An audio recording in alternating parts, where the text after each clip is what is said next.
Tonight's podcast, as always, sponsored by JMW Heating and Plumbing Limited. Domestic and commercial, gas, heating, plumbing and building maintenance. 24 hours a day, 7 days a week, emergency call out, covering the whole of South Wales and South West England. You can email them on info@jmwheating.co.uk and on the phone 0330 100 5286. There's 10% discounts for NHS and military veterans, 5% discounts for Swansea City season ticket holders and Ambition is Critical podcast listeners. You get a free quotation, they're a safe contractor member and a backseat accredited installer. Also sponsored by the Bunkhouse Bar, Swansea's #1 live music venue.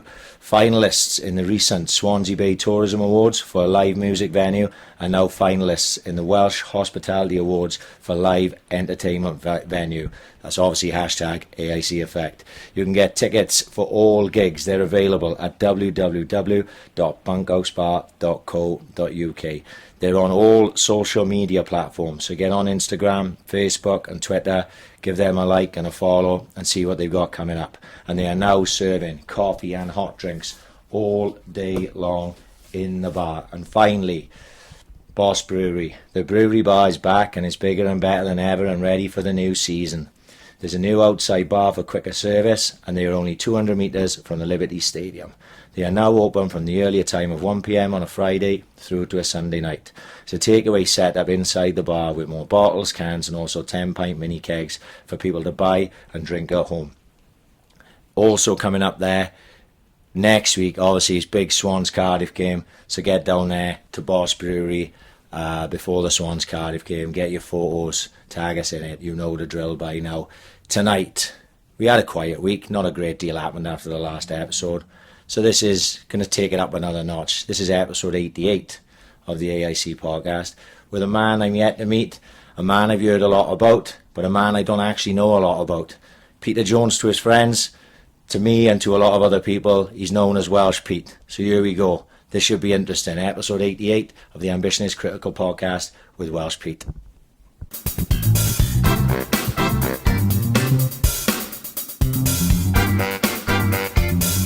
Ambition is critical. Just cracks I will start again. Here we go, right. There we are. Cheers. Like I was just saying, the power of social media, the last few days have been party for us, right? But the good thing about Facebook, Twitter and all that, like we was just saying, I feel like I know it. Yeah. It's the very first time we met.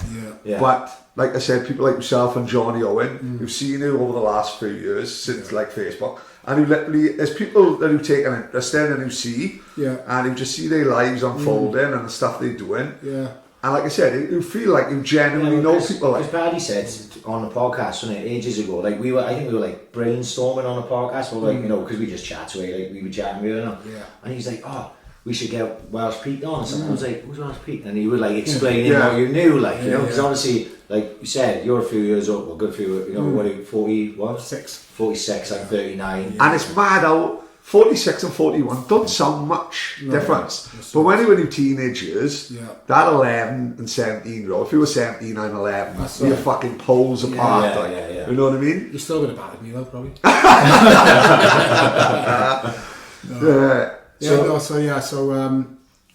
mean, you know, so I'm down here in Mumbles for a week, holiday, doing a few Tosh bits.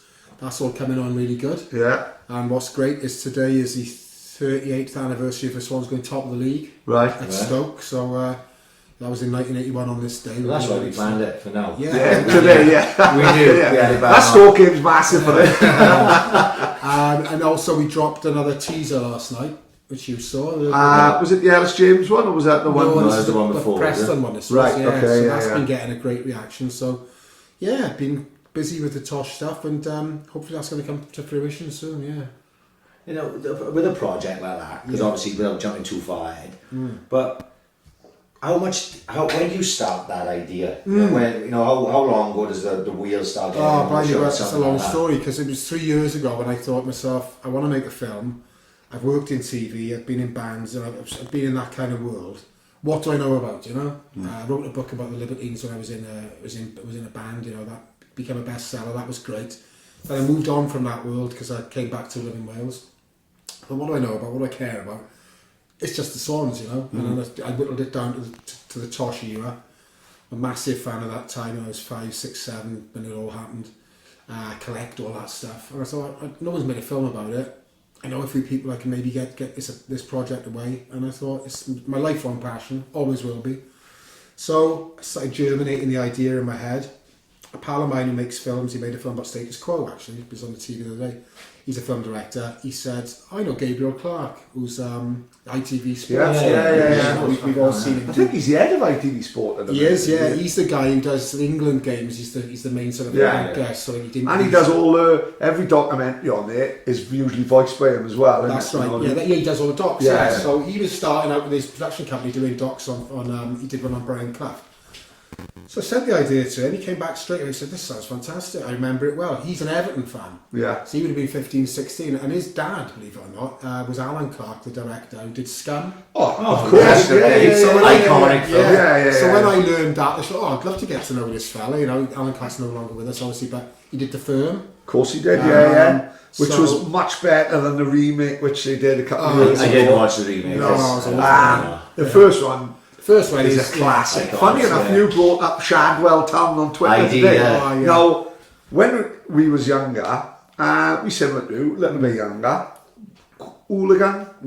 No, I'm not. No. Casual? 100%. In the music I listen to, the films I watch, the clothes I wear, I was probably looking at you when I was being about 11, 12, and I would have been wearing my football top over a jumper, and I'm in the North Bank, and I'm looking at these people. I certainly remember George as a kid, as a like 11, 12-year-old, and definitely seen Ginger Wallace as an 11, 12-year-old, and I'm there in my Swansea City top, looking at these people with a horse on the left chest, and a badge on the arm with a compass on, and they're looking like mythical figures, like mythical Vikings, right? Because I'm thinking, what the fuck? And this is the day before the internet, because there's no go online and say horse on chest. This is you looking at these people and you're thinking, what the fuck is this? That sounds like that could be from that, those Bonamine boys, you know. Parada. Horse on chest. 110 pricks. 90 quid, 110 prick. He loves the tank and all that. That's right. What happened to those guys? Are they still around? I never can't remember. But a lot of the other ones I never saw them already. I never seen them before, and I never saw them after. But for the crazy thing, they're good boys. Are they? One of them survived cancer. He died. I think it was the tank. In all fairness, cancer probably shot it. He survived cancer. He fought through it and all that. But it was all good boys. Who was the big guy? Mitchell is in the bus as well. They're all good boys. Chunky. But they got stitched up a bit. I mean, they didn't represent Swansea in a very good way. But I tell you what happened. It was a gift to Cardiff. Yeah, a production company have got on the bus, got them leathered, encouraged it, and they've edited a full day into 20 minutes, and edited what they want. If they film us three on a bus on a way trip, we'd probably be worse. Right? Don't forget the accent don't help and shit like that. It did give birth to one of the finest sayings of all time, which has got to be fucking beautiful as fuck. Does it not? And fantastic, like brilliant. So you're saying that now about the club and now. When I was going, I was young. Same thing as you. Like you just like going on with your Swans top on and with the boys from school. For me, looking up. Because I knew them because I was in school with them, it was Kerry Cott and Paul Neal and all those boys. The boys from the Sandfields. And Mini Angels. Chopper Harris and all them. Because they were all, like if I was 11, I think Kerry would have been like 16 or 17. Yeah. You know, and like we knew each other from the school bus, like, you know, that was it, you know. Neil was a couple of years younger than me. I had pals with his big brother Chris, who was not. That's right, Well, their younger brother Carl used to play football with my brother. So I used to see Paul and Chris all the time, like, you know what I mean? So we sort of knew each other through families. Anyway, so they were the ones I looked at, and I remember them, you know, having the like LS jumpers, and, you know, things of that nature. Going, how are these boys dressed so smart coming to the football? Like, and so, way back before that, the boys from the Sandfields like Cheesy, again no longer with us, Chrissy Neal, the Mini Angels, as they they were immaculately dressed, you know, for this area anyway. I mean, I don't know where they got the money from. Yeah. But they had full tracksuits. I'm going back to 84, 85, you know, when they cost you a kind of full Toshini tracksuit. It was 130 quid. Average Back wage then. would have been about 40 quid a week, you know. Yeah. So they were nicking them, obviously. But no, all those boys had fantastic Pringles, and they were the best dressers. And then you had the older boys then, Duffy, Cooney, Wallace, they were all fantastic dressers as Well, well. I think Stacko had a yellow Pringle actually once, right? Tucked into his tracksuit bottoms, Mate, talk about iconic. You know, we had the catwalks of Milan, the catwalks of Paris, and Stacko on the railings in North Bank in his Stacko's yellow Pringle. lemon Pringle. Yeah, It was lemon. gone down in history. Well, Like. did you see, when you were coming up as a kid, did you see a change in the culture on the terraces, or was it always casual culture with you? Well, yeah, I mean, I came in, it was 84, 85 was when I started going down on my own. I was 12, you know, I was starting to get into the casual thing. And then it was all frayed jeans and lowest cords, sportswear, tennis wear, knitwear, a lovely knitwear around at the time. And prior to that, of course, it was the skinhead thing. You know, so in the first division days. Did you catch your arse end of that? Or? Yeah, I'd see it when I go down to watch the Swans in the first division, the boot boy look, you know. And you had a few more sort of switched on guys, had Adidas, Samba, Gazelles in those early days. It was like a soul boy look. There weren't many of them in Swansea, to be fair.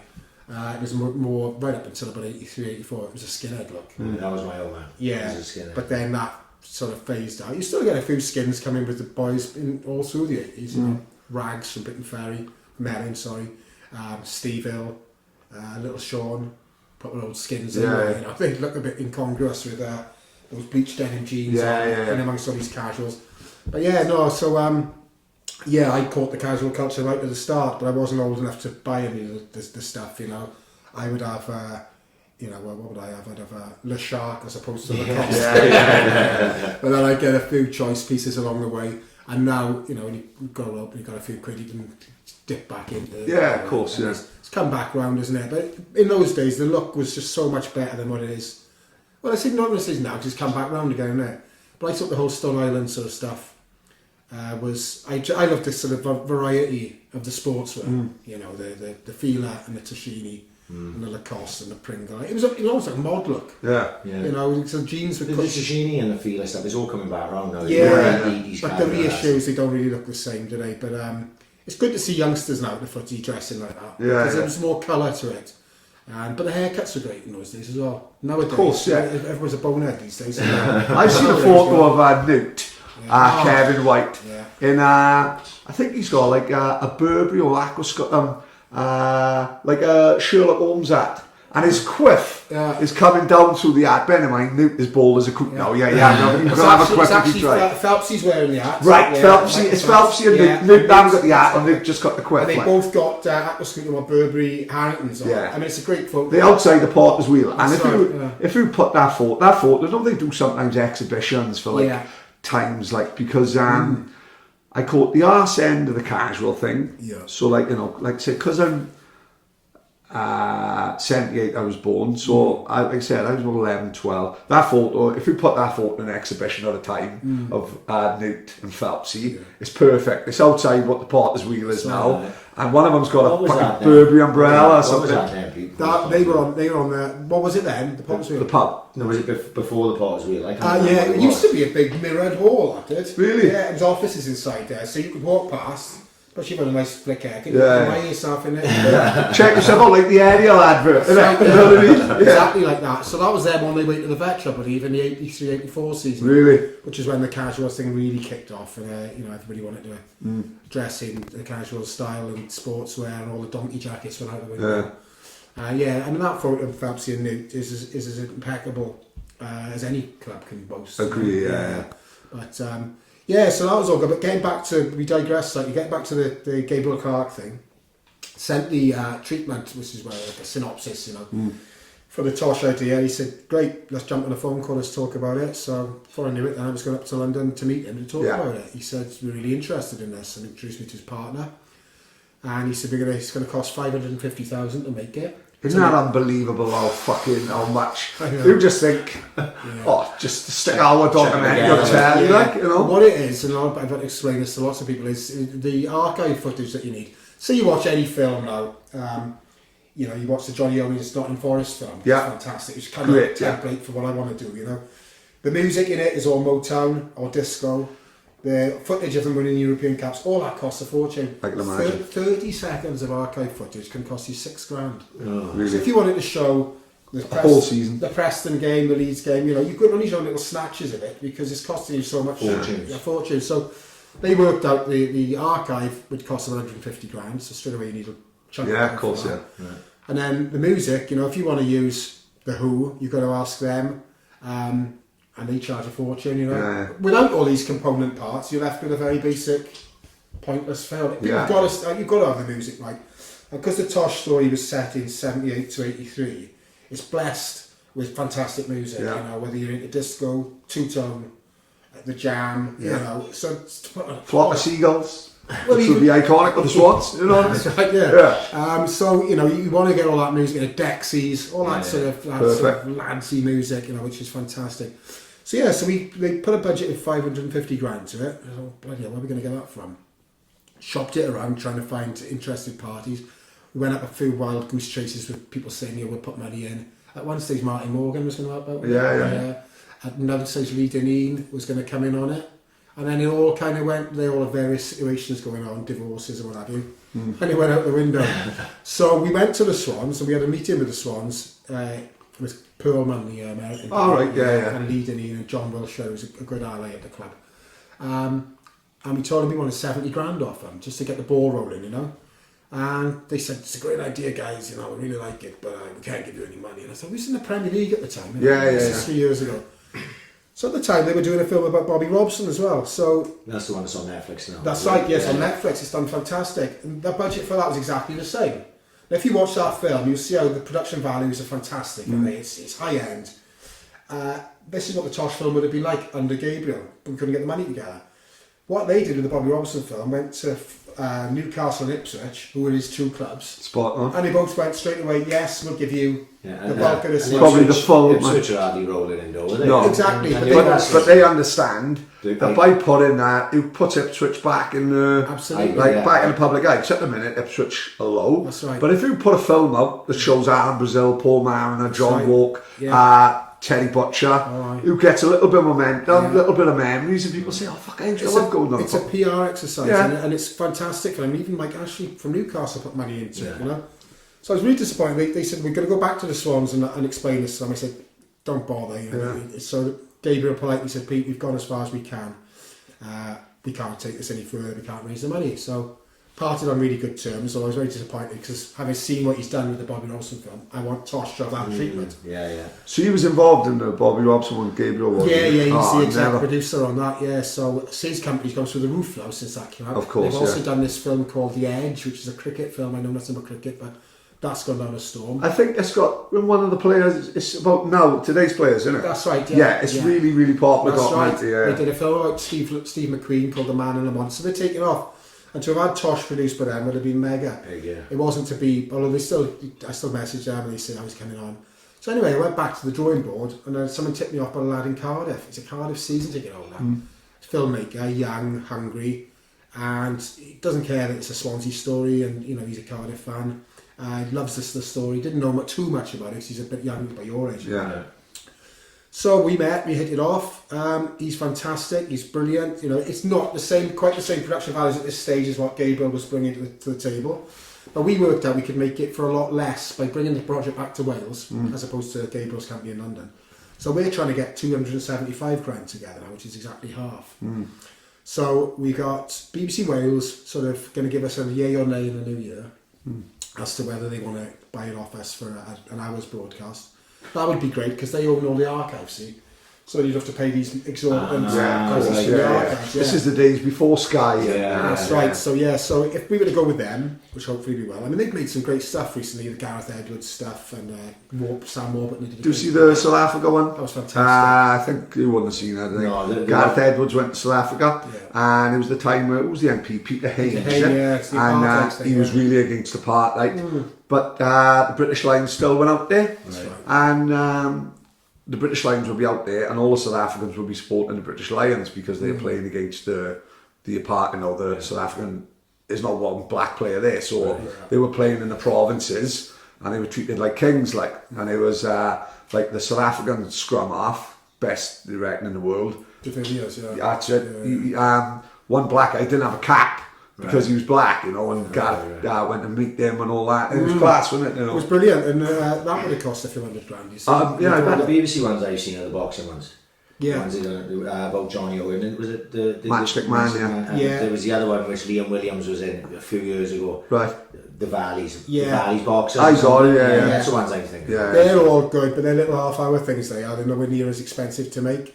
But the Gareth Edwards one, I'd love the Tosh to be on those same lines. Of course, footage. So we're hoping that they're gonna, they're gonna see. We've got Michael Sheen narrating it. Seen it, great. Yeah, managed to get my brother to rope in a few people like that. We've got Johan Griffith in the trailer. Saw that, brilliant. You know, so what else do you have to do? You know, I mean, Richard Griffiths, big name. you got Griffin there. So you'd think the BBC would see that and go, I'm bringing this product to them, which is ready to go. We just need money, and then we'll make the best film about a rags to riches football story that's ever been made.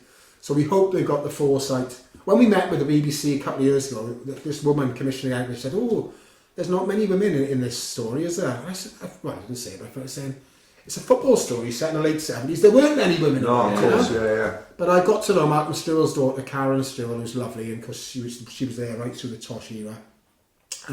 So there's lots of female voices going to be in it. Yeah. But fundamentally, football it's nothing like this today. It was a blokes game.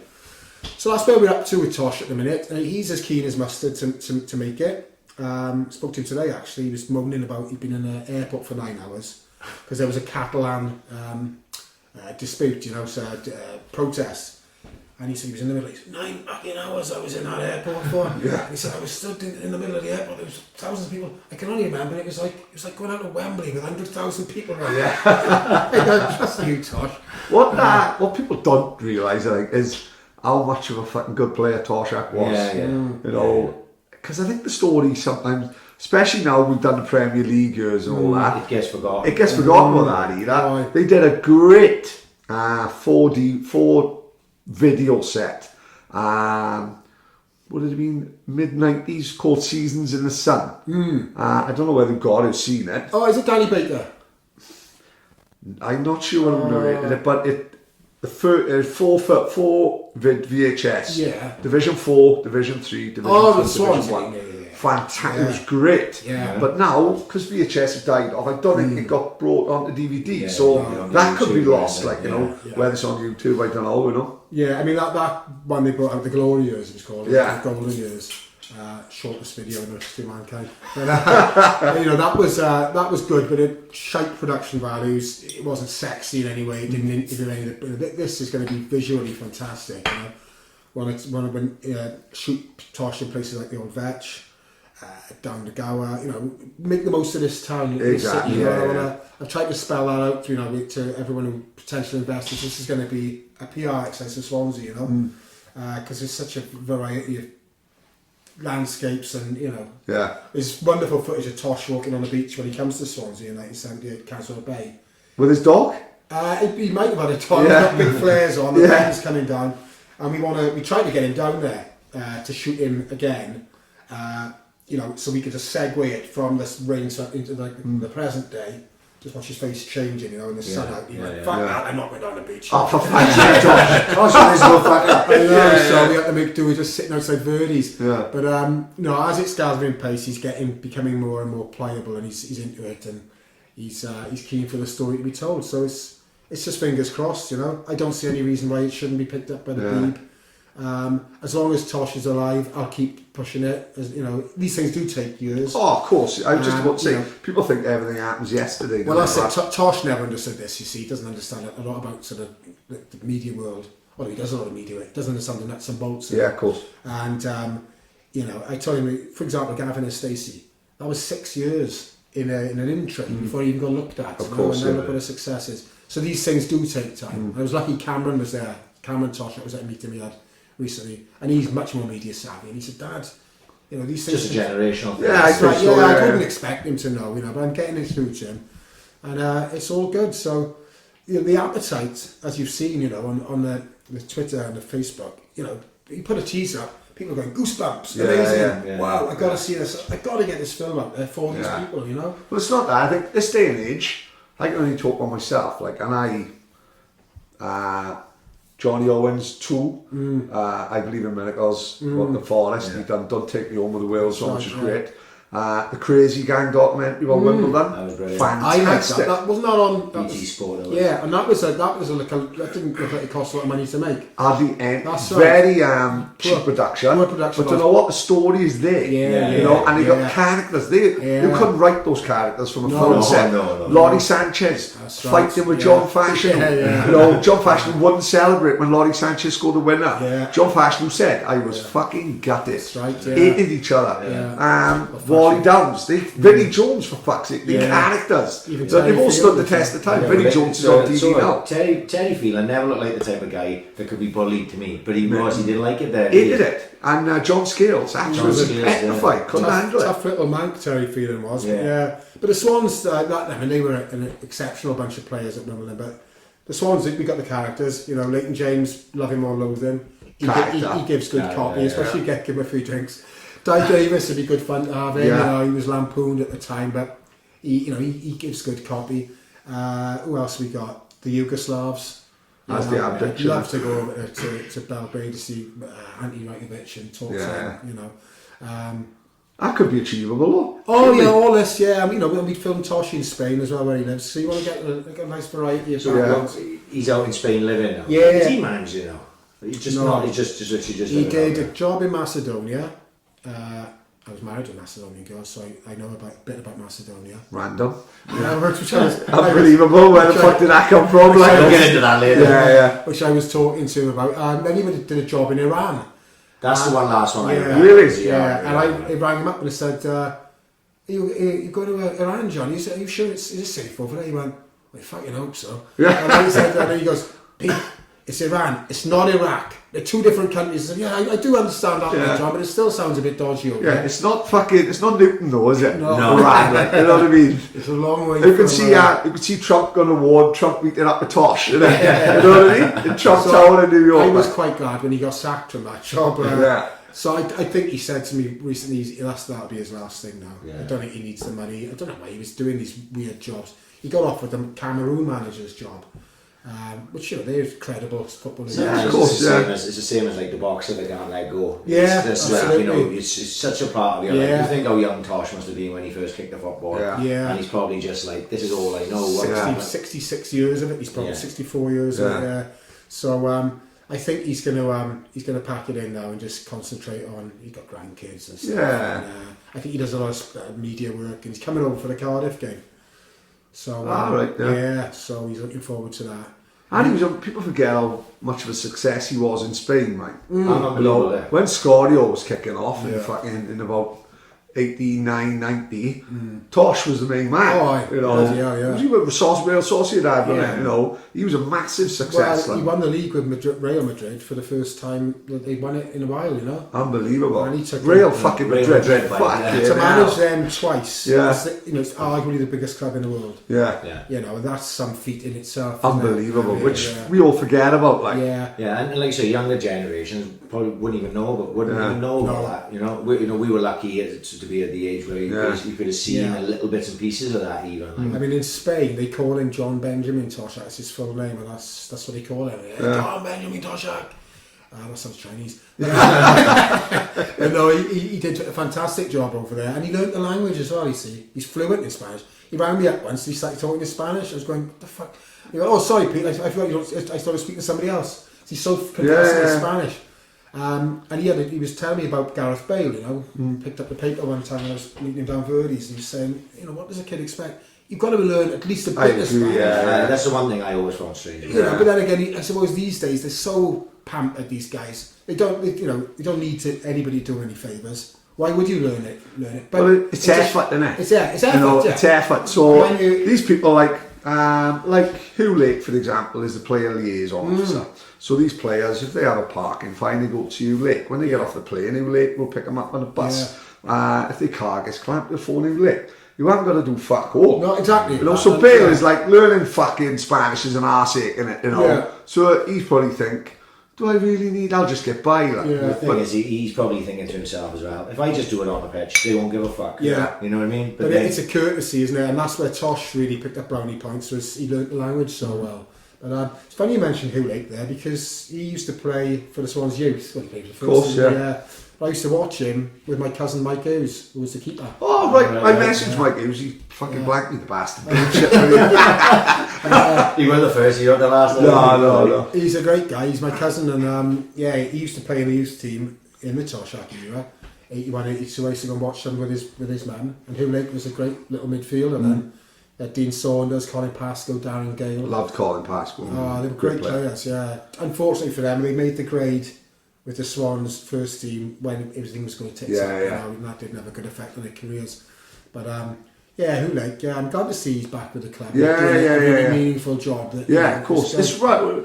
It's Gary one of Richards the as well. He was playing that team. Waggy, we worked with Waggy, great guy. I mean, he was a postman, wasn't he? That's how we know. I find it incredible. Similarly with Colin Pascoe, I saw him once in the Bagel Brook, out of work. This is about 12 years ago.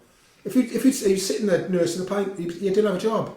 And of course he got back in with the Swans. Yeah. And then a few years later, he's assistant manager in Liverpool. If someone had said to him, sitting up to the Bagel Brook, amazing. You know, so with Gary Richards, to be a postie and then to go back and work your way like Cameron Tosh has done, and be back in right in the thick of it with we're a massive club in our own little way, aren't we? You know, and to be, he could be first team manager. Well, man, he was on the verge. It was like talk of him and Torshak, right? And on the list. And like to think this is how you think you've got to have a name, haven't you? Right? No, Waggy was just a postman, right? But for all we knew, he could be the fucking best manager in Britain. We just don't know it. Yes, you know, it could be but someone to go up from there. being a postie to a potential manager of a championship football club. I love these stories. And I love it when they got history with the club as well. You know? So a funny story with Gary Richards actually that Tosh told me. I got to try and remember to say this properly.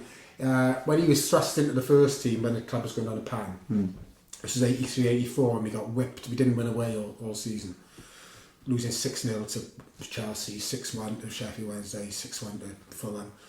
That's right. So they were playing Sheffield Wednesday away, and Gary Richards was playing for the Swans. And in the first half, Tosh was telling me this. So he probably tells it better than I do. There was a terrible snowstorm. Snow was lashing, and it was against the Swans. Sheffield Wednesday went in 5-0 at half time. Second half, out they went, and the Swans were playing with it brightened up, and it was great. Swans pulled the goal back, still lost 5-1. Anyway, they got on the bus afterwards, and they were all shitting themselves because they really let the club down. And Gary Richards apparently walked up to Tosh on the bus and said, "Tosh, a boss, you're sorry for that." And he went, "It's all right, kid. It's not your fault you lost the toss." I think he'd resigned himself by then. And they were going down the pan. But he's full of these stories. And he does tell a good story, Tosh. So we want to get these in the film. But that's a lovely story about Gary Richards, and similarly Hoolake, because they drift out in the game. Yeah. I think what did Cameron do? I think he was an accountant or something for years. No idea. No idea. No. People take their coaching badges. Like there's a guy Beale, is it? I can't remember what's his first name. This guy should kill me. Beale, anyway. He was with the academy, and he's now with Hull. Yeah. Right. I can't remember his first name. I think he went up with Ray with Pennock, Tony Pennock, and then went up to Hull, and now he's like head of the old academy, like John Beale. John Beale. So like all these people are done. He was what? Someone will tell. No, but in it, you know, he's like just started his academy in the Swans, and took his badges and that. I think you can just, if you want it, you don't have to be a skilled footballer. You can go into that world now. Yeah, but people think you've got to have the name, innit? That's not always about the name. Brendan Rodgers won really the name. If Cooper went tits up, I would be happy to give Cameron a spin. Do you think? Yeah, really? I think so. You give him a try. He's very level. I got to know him a little bit through his dad. Really intelligent, much more charming than Tosh, to be honest. He's a really nice fella, level-headed, and got a calming way about him. So I'd give him a spin. Although he was in charge for that Liverpool game, he lost 5-0. But I mean, there you go. There's an example. Leon, as much as we all love him, I'd never fancied him as a manager. I don't think he's got designs on that, has he? But then someone like when we had him Carroll, on the podcast, he wasn't like No. same with Trans as well. It was like Yeah. they love the club so much they don't Yeah. want to be put in a I position think it's where they clever. get Yeah, sacked. it's You know? clever that as well. You've got to know your limitations, and if you're too popular or too nice, too well liked, you're not going to make it. No, of course, And, and you don't want to ruin your legacy, do you, as Well, well? also, who wants the bloody stress of it? You know? Yeah. You can do what they do now. Trans does a fantastic job. I Fine, think, in the brilliant. club. He's brilliant. You know, we're blessed to have had him down here in the first place, and then to carry on this Yeah. relationship with the club. Likewise with Leon. It's just brilliant. You know, the club has just grown, and they make the brand so strong. It gives us more of a family feel, doesn't it? It You know really what I mean? does, It you know, definitely and, do. Like, knowing that he can bump into Trundle and Tesco, and you know he's going to give you half out of his time. Like, you know, yeah. it does help. Like, Yeah, I tell you what I would love, and I know he'd love it himself, is John Cornforth to come back down here. yes, You know, yeah. because Where's John Cornforth now? he lives in Sunderland now. Right, He yeah, does for bits those and who bobs. know He came to my wedding because we got to talk about the power of Facebook. We got to know each other over Facebook, and he's a smashing fella, and he just loves the Swans. And I've spoken to him about it, and he'd love something, and he would be great in that Trundle role. Yeah. You know? So if Trans ever toddles off, they should bring Cornforth back. Well, they often have like the legends. I And saw Freestone was there. Yeah. I think, That's the another last one who could game. do it. Yeah, I don't know Roger, but he's another one who would be great. yeah. And I think sometimes the club aren't as quick to recognise some of these legends Yeah. as they should be, you know. A lot, but you know, there you go. Maybe get Dean Saunders down here. You won't be having any of these. No, anymore. you'll have to have a taxi I didn't back, like unfortunately. you never spoke about that. I didn't like that. My biggest thing about that was, where the fuck how does the police camera get from the police station to HTV Wales in a day? Surely there's something that don't sit right with me, that maybe I'm a fucking dinosaur, I don't know, sticking up around people, but I was thinking, how was that? You know what I mean? It's not a fucking WhatsApp video, it's fucking, it's in a police station, like. It's on HTV Wales. The thing is, ultimately, I mean, I like Dean Saunders because go way back supporting him as a kid, you know, and he scored those 2 goals against Cardiff in the year before, you know, so always be a saint in my eyes, but he doesn't do himself any favours with the way. I didn't like the way he did that Brian Clough thing. The stories you yeah, get. it was funny, you know, if you like, but it was Oh, spiteful. it was. I know the one you're talking It about. was disrespectful, Yeah, I know. saying about Clough crawling on the Crawling floor on the and all floor, this yeah. kind of stuff. And he would have played with Nigel Clough at Liverpool, I would have thought. That's right, So, yeah, I you thought think so, there yeah. might be some, but I just thought that was a bit snide. So I don't have much sympathy for him at the minute. but- Some people were saying that the story itself was way over exaggerated. Well, have you heard? He looked like he had about 6 or 7 pints. Yeah. Have you heard Dean Saunders on Talksport? Yeah. Yeah, because he loves a Jaganori. That's why they invited him. Yeah. If you remember, he was just not on TV or not in the media at all. No. But what happened was Wales got to the semis, Yeah. and they were using him in the group stages. And if you remember, we met him in Paris, funny enough. He was on the Champs-Elysees. He was in what's the cathedral that burnt down? Oh, Notre Dame. Notre Dame. Yeah, We met a yeah. drug dealer outside there. We had to buy Charlie outside Notre Dame. We had to buy Charlie and tickets randomly in the same place. We weren't guilty. We didn't leave the burning match, right? 100%. And then as we walked round the corner by the Champs-Elysees, who's walking is Dean Saunders. Yeah. You Was he know? alright? Was he alright? Great, Yeah. yeah. Really smartly dressed as happens, and he was a good laugh, and we had a chat with him for 5 minutes about Pennant. Well, his old man was very, very well respected and liked in Swansea. His old man was Harry Griffiths' assistant, you know. Oh, like that. Roy Saunders. So in the 60s and 70s, he was known as Benny. He was a very popular figure. Right, I see. And I don't think he was, you know, he certainly wasn't, didn't have the ego of his son. Yeah. You know, so yeah, but he's no longer with us. But yeah, it's quite a footballing dynasty. Yeah, of Saunders course it family. is, yeah. And you think of what Saunders went on and did. There's not many boys from Swansea have gone and played at No, that that's level. true. That- £2 million from Yeah. Liverpool to Derby. Yeah. You know what I mean? It Massive. was, he scored big goals, big Yeah. games. Yeah. Villa, you know, Liverpool, obviously, Yeah. Derby. There was, you know, he had quite a Well, story. it was John. Galatasaray. Yeah. It was John Bond who let him go from the Swans. He was, you know, and he was just a victim of being in a really shit team. Yeah. He was 84, 85. We were chronic.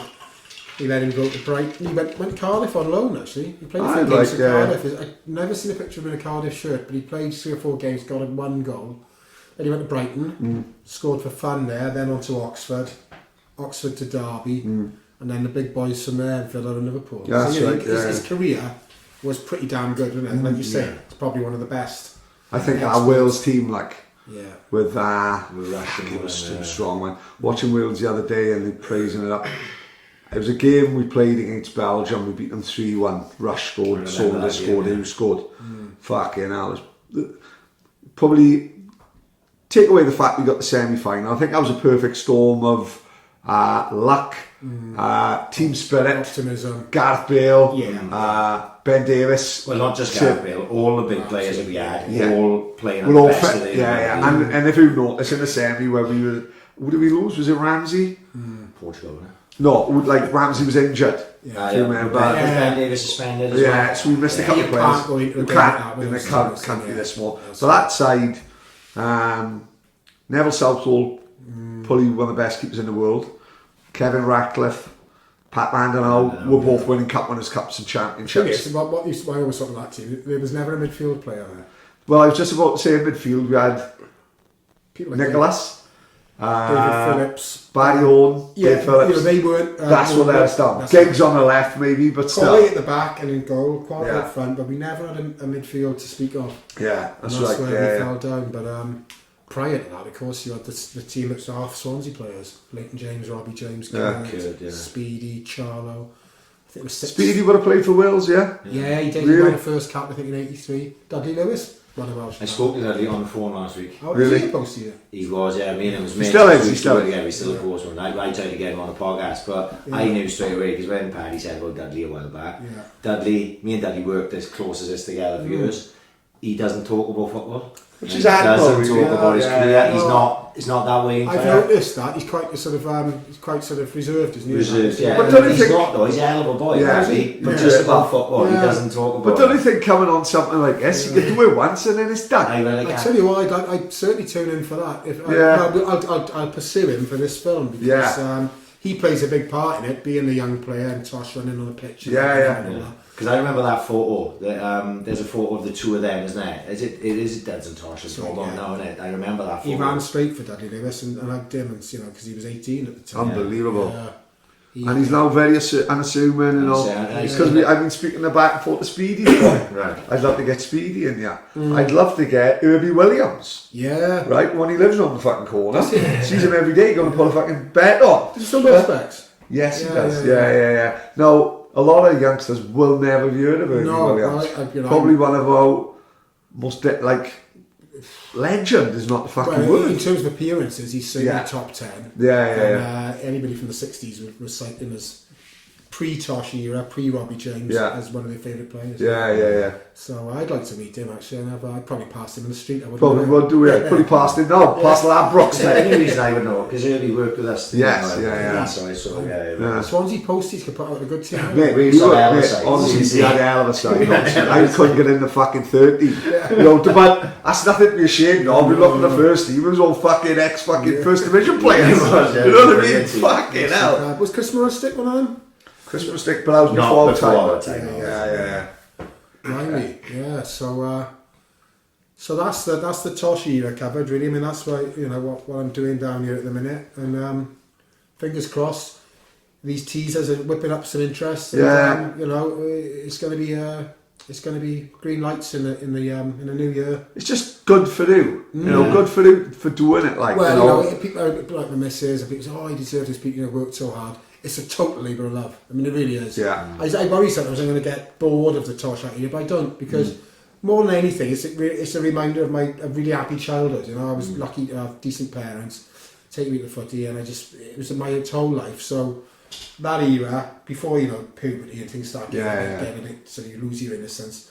It defined my age of sort of 6 to 10, when everything was still magical. So. I never tire of it, and it's a labour of love, and I just want to, I want to see it through now and get it on the big screen. Yeah. So fingers crossed. Yeah. That's the current chapter of your life, isn't it? Yeah. Like going back, and when you said he'd come, obviously your father would take the football, whatever. When he was coming down there on his own, how did that come about? Was Port Talbot, Swansea, Cardiff?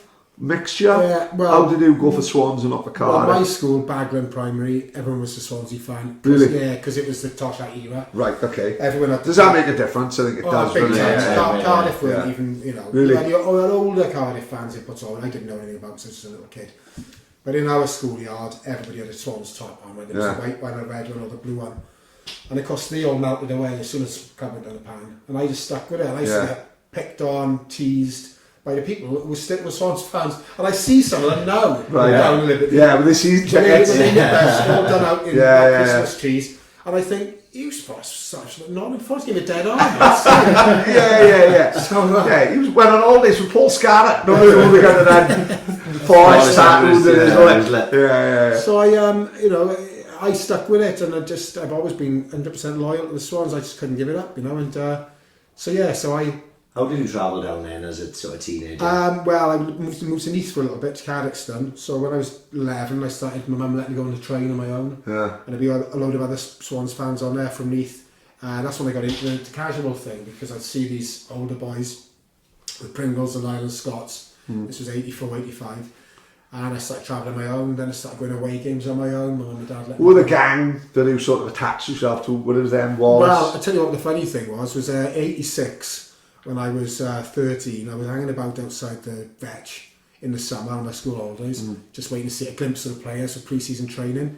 It was Terry Orth had just taken over. And there were two young lads stood there as well, and they said, "Are you a boy?"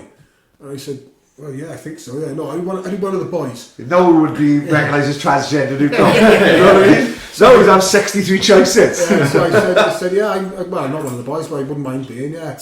And that turned out to be Jonesy and Sully. Right, okay. You know Sully? Yeah. Penlam, Yeah. well-known Swans fan my age. And then Jonesy, Lee Jones. Looks a bit like Kevin Rowland from Texas Midnight Runners. Right, yeah. And they were massive Swans fans, same age as me. And we started going on this journey together. Yeah. Getting to know all the older boys, getting into trouble and enjoying it. And then by the time, turn of the 90s, 17, old enough to get stuck in. Yeah. And I've been mates with them ever since, and so that was my little gang. Then I met people like Wallace, Little Di, started going away. Little Di is a great. Little Di's a good mate. Still fucking mad as an ass. Me and Di used to go to Glasgow together, watch Rangers. I see, yeah. We were Well, best mates. his man in a roundabout way he comes. His son Josh have just come back from Glasgow with Chile and all that. Yeah. So it's random, like I saw that, and I see Josh, and it's nice. He's a really nice lad. really good boy. He's nicer than his old man. Yeah, Di's a fucker. We went to see Noel Gallagher once with Di. Lumping fuck, he was like Zulu because of Di. He doesn't give any quarters. No, he don't give a fuck. And we got kicked out. It was a great night. My missus hit a guy from behind because he smacked me, as it happens. And a guy whacked me from the side. And it was kicking off. Little Di started. This was in Motorpoint Arena. Little Di's loving it. Little Di's got a grin on his face like a Cheshire cat, right? Guy hits me from the side. We surrounded by Cardiff boys, and there's about three of us. Me, Di, Stitchy. Well, they knew we were Swansea, did they? Well, yeah, because fucking Di told her. And so one guy hits me from the side, and it's all kicking off. There's about 12, 13 there. There's three of us. Me, Ross McCord, Stitchy, Little Di. So one of them swings for me, misses. Then his mate comes in, and I goes, "We from Cardiff, you twat." And he went, "What?" I said, "I'm from Splot." Yeah, right? Sounds like it. Yeah, I know. I didn't put the accent on, right? I want like Phil Cool, right? So then I said, "I'm from Splot." Yeah. So then this guy stops and went, they went from the Cardiff boys.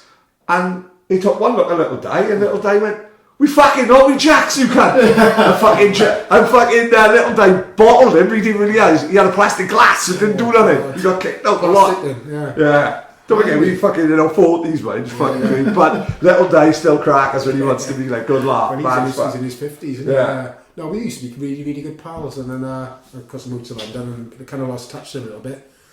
But it's nice to see him. Funny enough, I hadn't seen him for many years, and I bumped into him first game of the Premier League. Oh, right, we just hugged each other and went, because we used to watch the Swans when we were really shite, and they just looked at each other and thought, we never thought we'd see this day, and hugged it out outside the Liberty Stadium, And I think with Facebook and that, you can it's people I haven't seen since school that are now quite friendly with again. And now we'll have I won't call it school reunion, it's only the fucking school twats we was really. And they will meet up for the bevy.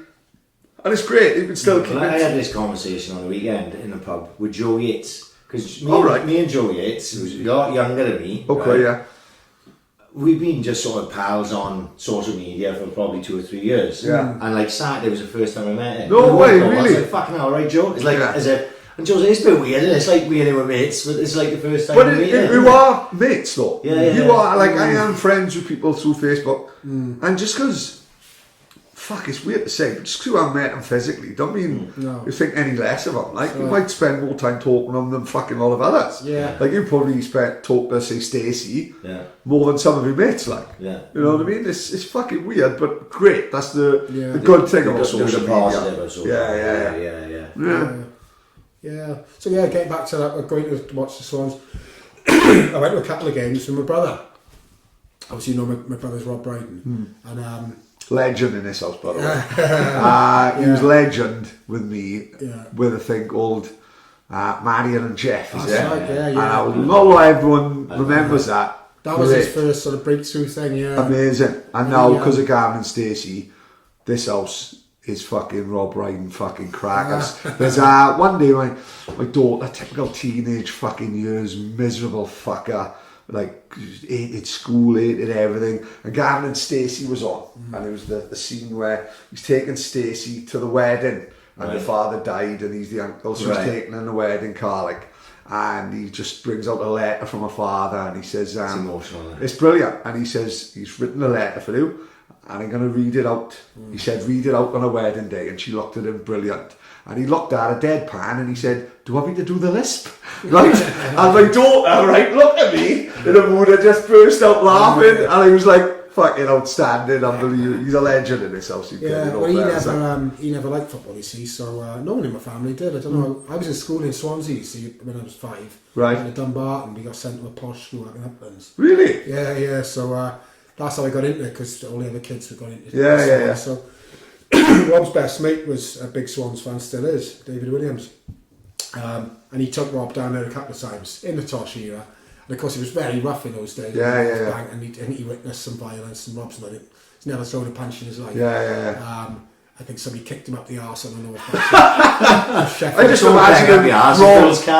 imagining Rob on the piss for Tracy the Cruz. So yeah, he hasn't been, well, he's been to a couple of games, but now he gets to go in the expensive seats. But yeah, of course, why not? He didn't like it, so his Swans career was a short one. But that's a shame, that is, because if he was a big fan, he'd probably have a box down there. 100%. With his name on the door, the Rob Brydon stand. Well, when they were, when Deneen was there, because he's a family friend as well. His missus' dad was my dad's best mate. So when he was active with the Swans, he was always inviting Rob down, down, you have a box, go on the pitch, do this, bring your kids and all that. And I was like, I'll come along. You Pete, the black sheep of the family. And, Pete's rocking up with Stack or George, fucking boys. But and his boy, Rob's boy, his eldest boy, is a massive Swans fan now. Amazing. He's never been to a home game, but he knows as much as I do. Yeah. So everybody wanted to go except for Rob, and I was thinking, fucking just come down and take a box, and and because he's just not that interested, and he's very, very busy with 5 kids. Of course, he couldn't justify it, but he did get us nice tickets for the cup final. Really? We won 5-0, and we sat on a table in the hotel in Wembley with all the directors and that. I see. Sitting with Gareth Edwards, which was fantastic. Yeah. And I turned around and who was there? Fucking David Hasselhoff. Well, of course, Did he come in singing, I've been looking for freedom? Whatever. Every time I see him now, he's singing that. He was huge. I'm tall. Big man, isn't he? Oh, yeah, he's about 6'5", isn't But he? he burned his bridges with the club because they had great tickets. They were sitting just behind us, and they left at half time.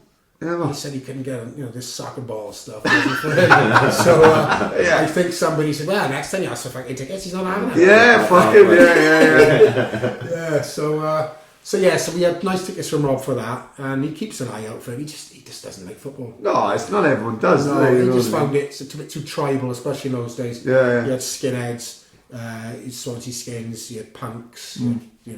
He just found all that a bit tribal. He wasn't into all that two-tone stuff. He was into Shakin' Stevens and Billy Joel. Yeah. So we've probably met both now. He certainly met Shaky. Yeah. I don't know Billy Joel, but yeah. So he's going to help me with the Tosh film. He's put his name to it as exec producer. Yeah. So again, open doors in there. Absolutely. You've got BBC Wales, so you've got these people on board. Michael Sheen, who's probably the king of Wales at the minute, isn't Mate, we spoke about Michael before, right? If ever there's a man, not like Ronald Reagan, who's made for Parliament and made for to be a But politician. you know what? I had this conversation with Mum yesterday because he's from Bagland, same as me, and his parents are pals of my parents, and my mum said, he's got big political aspirations, and that's why he's positioning himself back.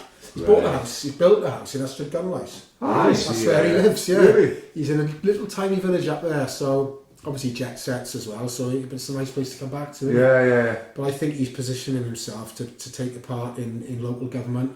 Mate, And then he's work his set way up up. for it. He'd have everyone's vote. He would, He did like and he's very left wing as well, which which is like seems very working class in his big opinion, time. like, you know. Yeah. And he gave a speech once on the One Show the day before Wales played something. That's and right, yeah. He said, "Men of Arlec." right, Fuck. I was on the chair with my hand on my heart. I told Donna go down runs to the fucking local Indian shop to get a fucking leek. Honestly, I was fucking buzzing, mate. You know what I mean? I'd give it my mother's speech. My mother, every time she watched a rugby, it sounded like she had an orgasm, like, you know, I mean, couldn't follow the game. And she'd be, say it again. Yeah. And I'll never forget, she said every time Wales played, Wales was Wales when England was. I don't even know what it means. It sounded fucking great, like what I did. That sounds like a great tattoo. Yeah.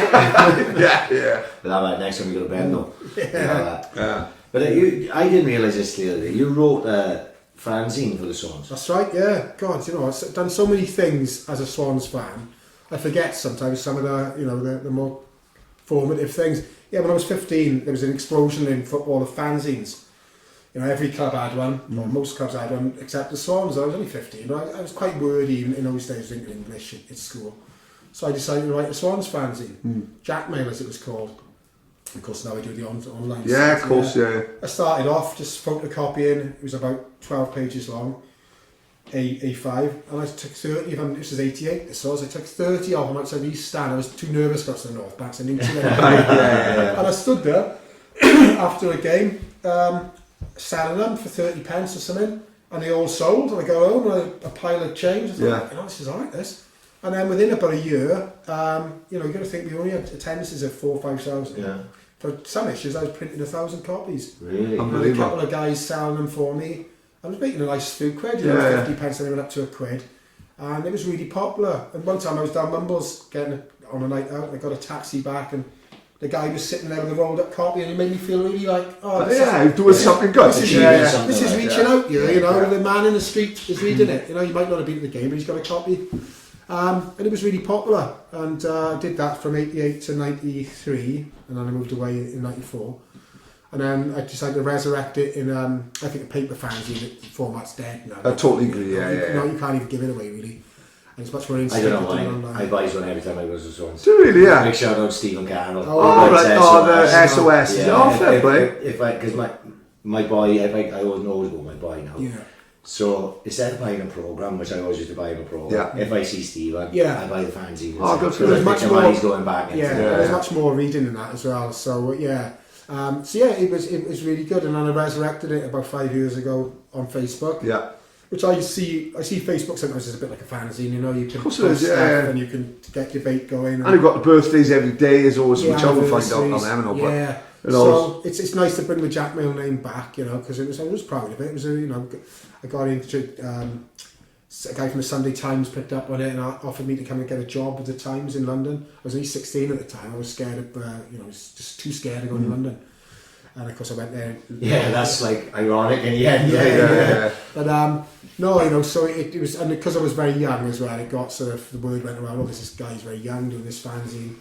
And it was good, people enjoyed it, people are nostalgic about it and speaks fondly of it, you know, because it gave a platform in those days to where you couldn't get one. And of course we had Doug Sharp as chairman, so there was a lot to discuss. Yeah. You know, there was a lot of anti-board feeling and I could give voice to that. So that was good fun, that. Yeah. No, that's quality, like you said, to resurrect it there on Facebook. You think about it now, at that time, there's no social media. It's a tough thing to do. Yeah. That's all you had, you know, to get your ideas out and to galvanise people. And it pops up on eBay, you know, you see them, they don't take downs for anything significant, and I think, I see it on eBay and I think, bloody hell, I would have folded that as exactly 30 years ago. Staple it together as a 16-year-old, you know. It's, my mum's got a load up in the loft. So, good times there. Did you have any sort of visions of going into sports journalism or anything? That's what I wanted to do at that age. You know, I got sidetracked then. You know, by music more than anything. You know, and then I got into trouble. You know, with watching the Swans. Nothing too serious, but got into booze, got into girls. They didn't get into me, unfortunately. But yeah, you know, I lost my way in terms of going down a conventional university and that sort of thing. You know, I felt like I'd been doing this fanzine that was really successful and popular.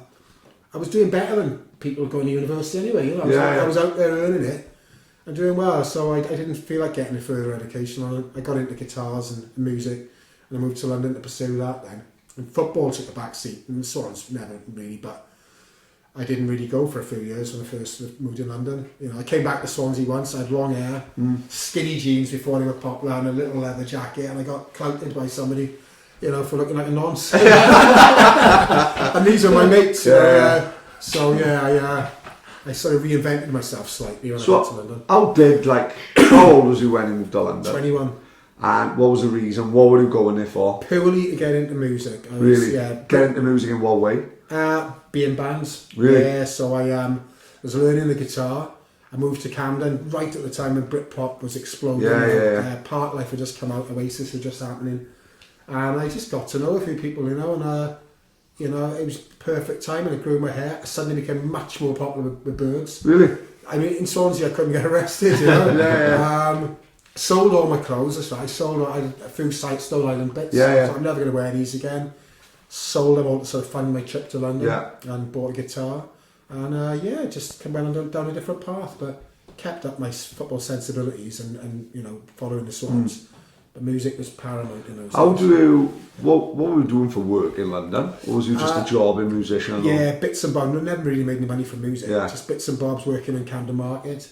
So just like earning just to survive at the minute, absolutely, just to be there in the scene, just to be in the thick of it, and everyone was on the dole, or you know, it's like a musician's sort of what's the word? You know, you don't get a grant to be a musician, but you sign on, and so doing that for a bit, working on Spitalfields Market, Portobello, you're selling vintage clothes and stuff like that. It was good. So I suppose whereas, like I said, you were a little bit older than me, whereas a lot turned left. I went into like the rave culture. Yeah. You missed that out. Absolutely. I went straight into the... Never been to a rave, never was into ecstasy. Really? I got into that much later, after it was kind of fashionable, you know. Rock and roll for me. I never liked dance music in those days. I like it now, you know, bits, but the idea of drinking water and bleeping and all that sort of stuff never grabbed me. Yeah. So I was into more like dingy clubs in Camden, playing sort of Stonesy kind of stuff. What was the scene like in Camden then? Because now you go to Camden now, it's a bit like Disneyland. Last year, you know, it was just like, we went there one day and it was the Amy Winehouse statue and it's fucking, and they were like the Camden Bridge. It is like a fucking proper tourist attraction, but I should imagine in there. They turned it into a theme park to itself in a sense, but when I went there, it was much scuzzier, you know, rents were cheaper, so you know, it wasn't like gentrified as it's become. Britpop was starting off as a pub called A Good Mixer. You'd have all the bands in there, you know. I would just come up there. I was into Blur, and I walk into the pub, and Blur are in there drinking. Crazy. You know, think, fucking hell. You know, no one would believe me back home. You know? And you get to know them. And there's a band called MINS who were a Britpop band. Yeah, of course, And at the same time, Suede and all that. That's right, and they were very hyped. They weren't very good, but they were massively hyped. And they became good friends of mine, you know. So to this day, still, and you know, I just thought, fucking, I've come up from South Wales, and I can just go in these pubs and hang out with these people, and I'm kind of with them, you know what I mean? You become a bit of a face, I suppose. Yeah, a little bit, and, you know, is that where the Welsh Pete thing comes from? That's right, well, there were lots of Petes, so everyone had to have a precursor. So there was Little Pete, Little Gay Pete, there was a really small Pete called Micro Pete, Irish Pete, and then I became Welsh Pete. Nobody calls me that anymore, so it's, but that was what I was known as for 20 years. But it was fantastic, you know. I thought, one year I'm sort of walking around in Stone Island at the football, getting into trouble, not really going anywhere. Got on a train, come to London, made some new friends, and I'm hanging out with bands, you know. It was, just couldn't believe it, you know. Just totally reinvented myself and enjoyed it. So before we got close to the Libertines then, because they would have come a little bit after that, what are you going around with it? Like, was it like more or less out every night, was it? Yeah. Money in the day, out in the night. Yeah, absolutely. So I suppose, Now it's got worse. But Swansea used to be Thursday was good, Friday was good, Saturday was good, Sunday was good, Monday was good, Tuesday was shit, but you had like Barons open, so if anyone was out, everyone would go there, so it'd be relatively good anyway. I remember Tuesdays now at Barnes, and then Wednesday would be dead. Now, what have you got, right? Saturday? Friday, maybe Saturday. Wednesday? The thing is, though, Saturday, maybe, the Wednesdays aren't really that big. Really? Yeah. maybe it's still good for people of a certain age, though. Maybe Yeah, we are. No. We're all Yeah, No, no, I'm but sorry, we know if it's I'm a busy. taxi driver, so I'm sort of Oh. like, I don't work nights anymore, but when I started in 2003, the Kingsway was still bouncing. Yeah. So you had all Quids in and Yeah. Zanzibar and all those places. Yeah. And I used to work Monday night was Thursday night bouncing. I was Tuesday day. You were Wednesday. No, fuck me, I'd be the last fucking person bouncing on my fucking head out to the club. Blah, blah, blah. But Thursday night used to be mad. Friday night was fucking mental, and Saturday was mental. You know what I mean? Yeah. And Sunday was good, but obviously it was early shut hours, wasn't it? You know what I mean? It was Which all was that, why it which was so great, good. Yeah. Because it would be half past 10 finish, and if it was working, it would be in bed by But 11. what happened that killed it for my trade, and what killed Swansea City Centre is the wine started at Wine Street, right? But what happened was Wine Street used to close at 11, so like everyone would leave there en masse and head for the Kingsway. So the Kingsway would be dead up until 11 o'clock, and then everyone would be on the Kingsway. But once they done that 24-hour opening thing, and Wine Street could stay open until 3, people didn't travel across. And that's what killed the Kingsway and killed the dance nightclub scene. Along with it, like. I missed all that, see, because when I was clubbing and drinking in Swansea before I went to London, it was Central Park, Ritzies. Well, we just about, I just about caught. And then in our generation, like, because I had to cut the arse end of it, it was black trousers, white socks, and like a shirt. But then I was a bit before my time. and it was like, but then as I was 16, getting into Martha's just about, and then my first ever night in Martha's, Jamie Breen got turned down by Sid. But then all the bouncers went upstairs to a fight, and then I looked at Jamie and said, "We in now, we fucking run up like Ben Johnson with a nandrolone up his ass, right?" We was right up there, and Carl Cox was playing, and he played a mix of "Smells Like Teen Spirit" by Nirvana, and fuck me, it shaped my next 4 years, like from 16 to 20. That was where he fucking was, like, I remember. And then I'll never forget, he went from rumours and Central Park and Ritzies to being trousers. If you didn't have a collar, they wouldn't let you in. One of the boys went dressed as Austin Powers on a fancy dress, and they didn't let him in because he didn't have a collar. He said, "They're too fucking real. They just let 4 Ninja Turtles, P.A. Baracus and Darth Vader in, and he wanted a fucking collar." But then in Martha's, there was no dress code. It was jeans, it was trainers.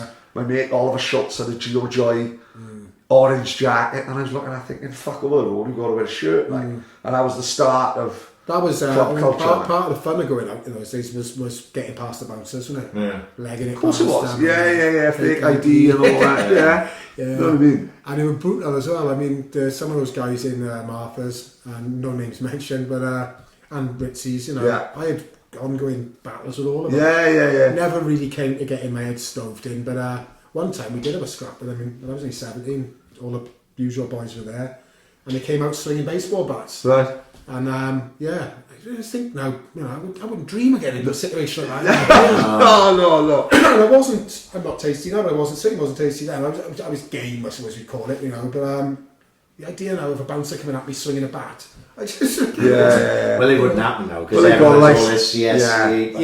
And it's it was lawless in those days in Swansea. no Really. cameras. No, crazy, like. The glory days. The glory days, But it was it's just a bit sanitised now for the youngsters. What fascinates me about what he did was the living in London thing petrifies me. Like we spoke last week to me with fucking Naked Martin. We are very fucking Swansea orientated. We only knows one boy brags he moved up the area, and to go to London and live in London, I think, oh fuck, maybe it's worse now. It was probably wasn't so bad then, I suppose. But no. I read something in the paper of some guy getting bummed on a tube, and I thought, I'm never going to live in London, No. But you get up there, it's so big, the chance of anything happening to you. It's slim. But my mum and dad kicked me out because I was in trouble sporadically, and thought, you're going nowhere with your life, you better go. I jumped the train actually to London, went straight to my brother's for the weekend, and I just stayed there. And I thought 2 weeks later, I'm going to get myself a flat, tiny little bed sit. and it was a seamless transition, you know. But yeah, I'd feared it as well, and yeah, you come back and lots of people say, "Oh, I don't know how we can do that." And now I'm back here, I can understand where they're coming from, because I only want to be here now. I mean, I live in Midway, so I'm in Swansea a lot now, and I understand why you wouldn't want to leave. You know? I'm glad I did and did what I did, but I can understand why you'd want to stay here, because you've got everything here. You know, I just love. I think that's, like you said, it's the next chapter of life. Like, yeah.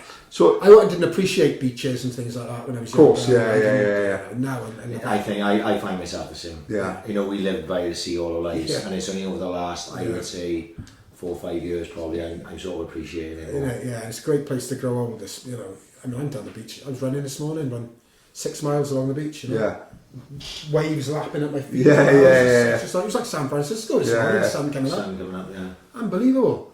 So glad to be back. So how did you must have been, you got really close with the Libertines to have written a book. Was you a little bit older than them? Or I was older than him, yeah. I was about 5 years older than Pete. So I had a band called the Samaritans with a guy called Mick Whitnall, went on to be in Baby Shambles. He was my best pal.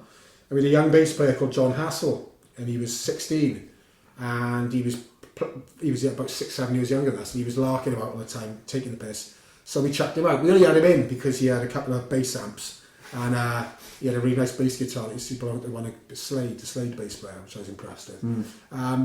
So we only had him in, and he also had a big house. He was from a posh family, and he had a rehearsal room. So we'll get him in, we can rehearse around there. Yeah. But he'd fucked about too much, so we chucked him out on good terms, and off he went. And then a week later, he said, "I joined this new band." I said, "Oh, who are they?" And he said, "Oh, no, those two lads who kick around Camden, Pete and Carl, they called the Libertines." I said, "Oh yeah, whatever, you know." Yeah. And 2 years after that, they became, you know, they took them a few years of scrubbing around, trying to get a record deal, but kicked him out of my band, and he went and joined the Libertines. No, fucking hell. And had a fantastic career, which still pays. You know, he must have made a lot of money, even though he doesn't write the songs.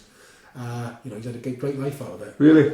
Because they play the Libertines every fucking hour. I remember the 10-year anniversary of Definitely Maybe. The Libertines were #1 in the charts with the album. What's the famous album cover? The second album is just called The Libertines. Right, and Noel Gallagher was on Soccer AM, and he was saying it's right that this band are #1 at 10-year anniversary. That's right, I remember that myself. These are like the closest thing we got to Oasis. That's right. Yeah. And they were massive, weren't it? Yeah, although in terms of record sales, I mean, the whole tabloid thing took over and became...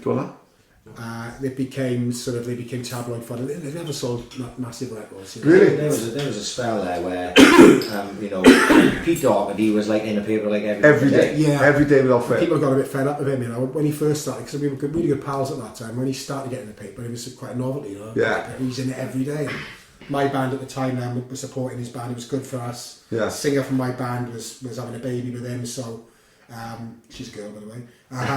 So that was all good for us. Yeah. We kind of the coattails a little bit, and we became mainstream. But I think eventually, after about 3 years of being in the paper every day, he started becoming a bit of a figure of fun, really, and people didn't take the music so seriously. Of course, yeah. It's a real shame because he's talented. Oh yeah, if he kept his eye on the ball, I mean, he's got no regrets, I'm sure. But if he kept his eye on the ball and hadn't larked about so much and been such a terrible addict, you know, I think people would remember him as a much more important songwriter. Was he, if we don't mind answering this, obviously we can't hear. Was he an addict before he got big, or was it came? Oh yeah. He just couldn't afford as much before. But no, I mean, he used to come in. I used to work in a shop down Brick Lane. He'd come in, he'd have a little toot in the toilets. He'd score bragging on the street and go in and just smoke it in our toilets. Then he got into crack, and you know, that's the real one that brings you down, you know. And then of course, when some money starts coming in, I mean, they tells a famous story in my book actually. They got a 10 grand advance from Rough Trade, right?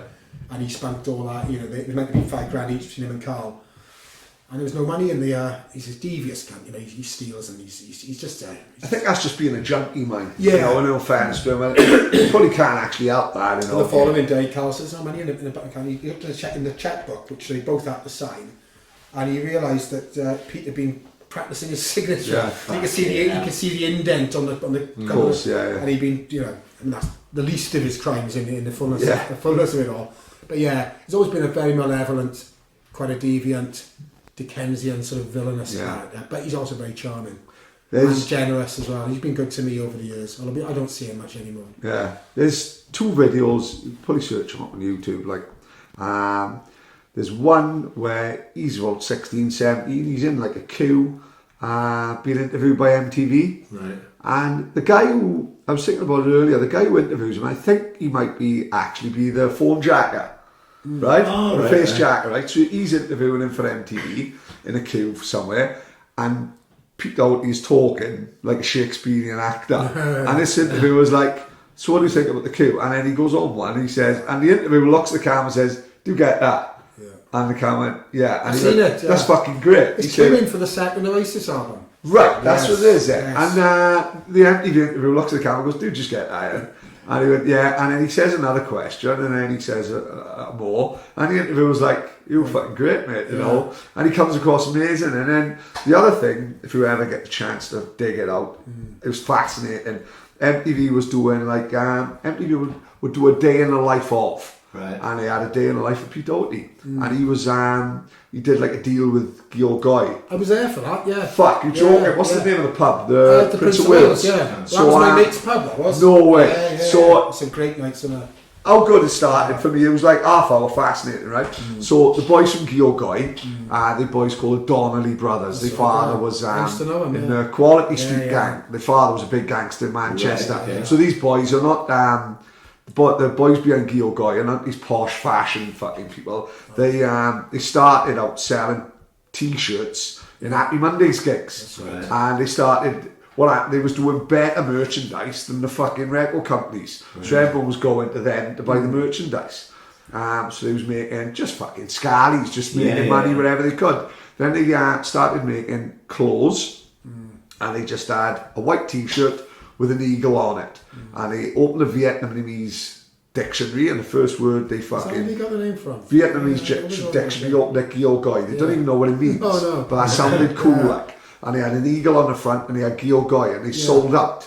And next thing, if you remember, in the 2000s they come back. Then I had a it was Georg Goy massive. tracksuit top. Yeah, it was absolute killer. I had Yeah. it for ages, but Yeah. the fucking death. And so they were sponsored Doherty, Right. and they were like running him round. He had to do a gig on his own in that Prince of Wales Yeah, town. I was there for it, yeah. Was it really? Yeah. Yeah. And I also get this Prince of Wales town, and like had on the wall they had like a photo, a poster of one of Kasabian's album covers, right. and I thought, what a cool pub that is! Like we're in fucking, Yeah. we're in the Sandhills, we got Rocky Reynolds and Colin Green on the wall, and I thought this fucking.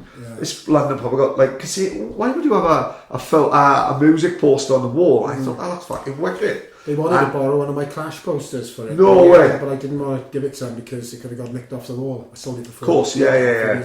My mate Marco was one of the best at my wedding. He ran that place. Fuck off, Yeah, no way. and he was a really good pal. And when he opened it was fantastic.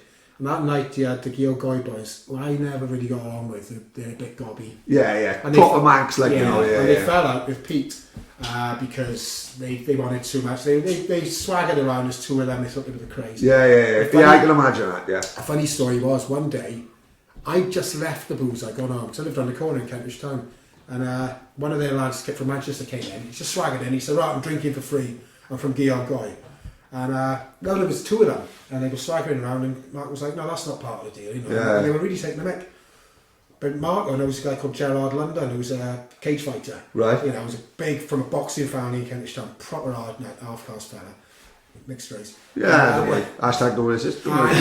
And these guys, Max, were swaggering around, and Gerard kicked the shit out of the two of them. Right. And I'd missed it by 10 minutes. I just gone, I'd love to have seen that. Yeah. And I saw them since, actually, the Georg Goy boys at the Libertines gig in Hyde Park. One of them's nice, as I often get with brothers. Yeah. One's nice, one of them's not. But the problem is they look so alike, Right. you can't tell which one's the nice one. yeah. But it, like the old man was like a big Manchester gangster, He was, like Quality Street what gang. was his name?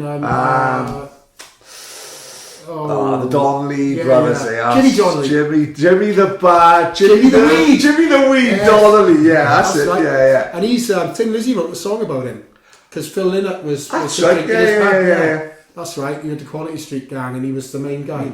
Team of armed robbers used to do. That's it, yeah. And when you see documentaries about them, they looked a bit provincial compared to London guys. Of course, yeah. But they certainly, you know, they knew what they were doing. Oh, fuck 100%. They were a yeah. bit skanky, they were a bit sort of pikey. I think a bit more down to earth, isn't it? Yeah. I think London, I think Manchester's a bit of a smaller place, Yeah. but you know, still still wouldn't take big the piece. nonetheless. Like, you know what I mean? Well, those Geo Guy boys, they fixed up.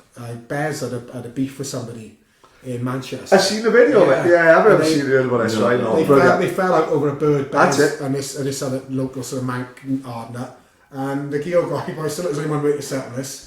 In our basement now, we'll sell it to And the they are sun. straight now. Straight now. Straighten over the tops off, and they fought for about an hour. Yeah, and in between tables and chairs and that in the they were basement. both like- sweating and covered in blood, Yeah. and no one was winning. So in the end, it's like, let's just stop this. Yeah. They had enough footage to send to the Sun. Yeah. Who gave him $5,000 or something for it. Yeah. Bear's randomly It's enough. family, he got a leg of scrap, hasn't he? Bear, well, I think he's just old school, don't give a fuck. Like, you know, I think when he brought up that, Yeah, he's just a no. Don't forget with Bears, I think he's just like a normal working class boy, isn't he? He's you know. rough. I mean, we know some rough people, but he's up there. Yeah, of course, he's yeah. proper rough. So Well, like you're saying about the Pete robbing the fucking money, the famous story with the Mondays, they got sent to Jamaica to do the third album because like Pills, Thrills and Bellyaches blew up.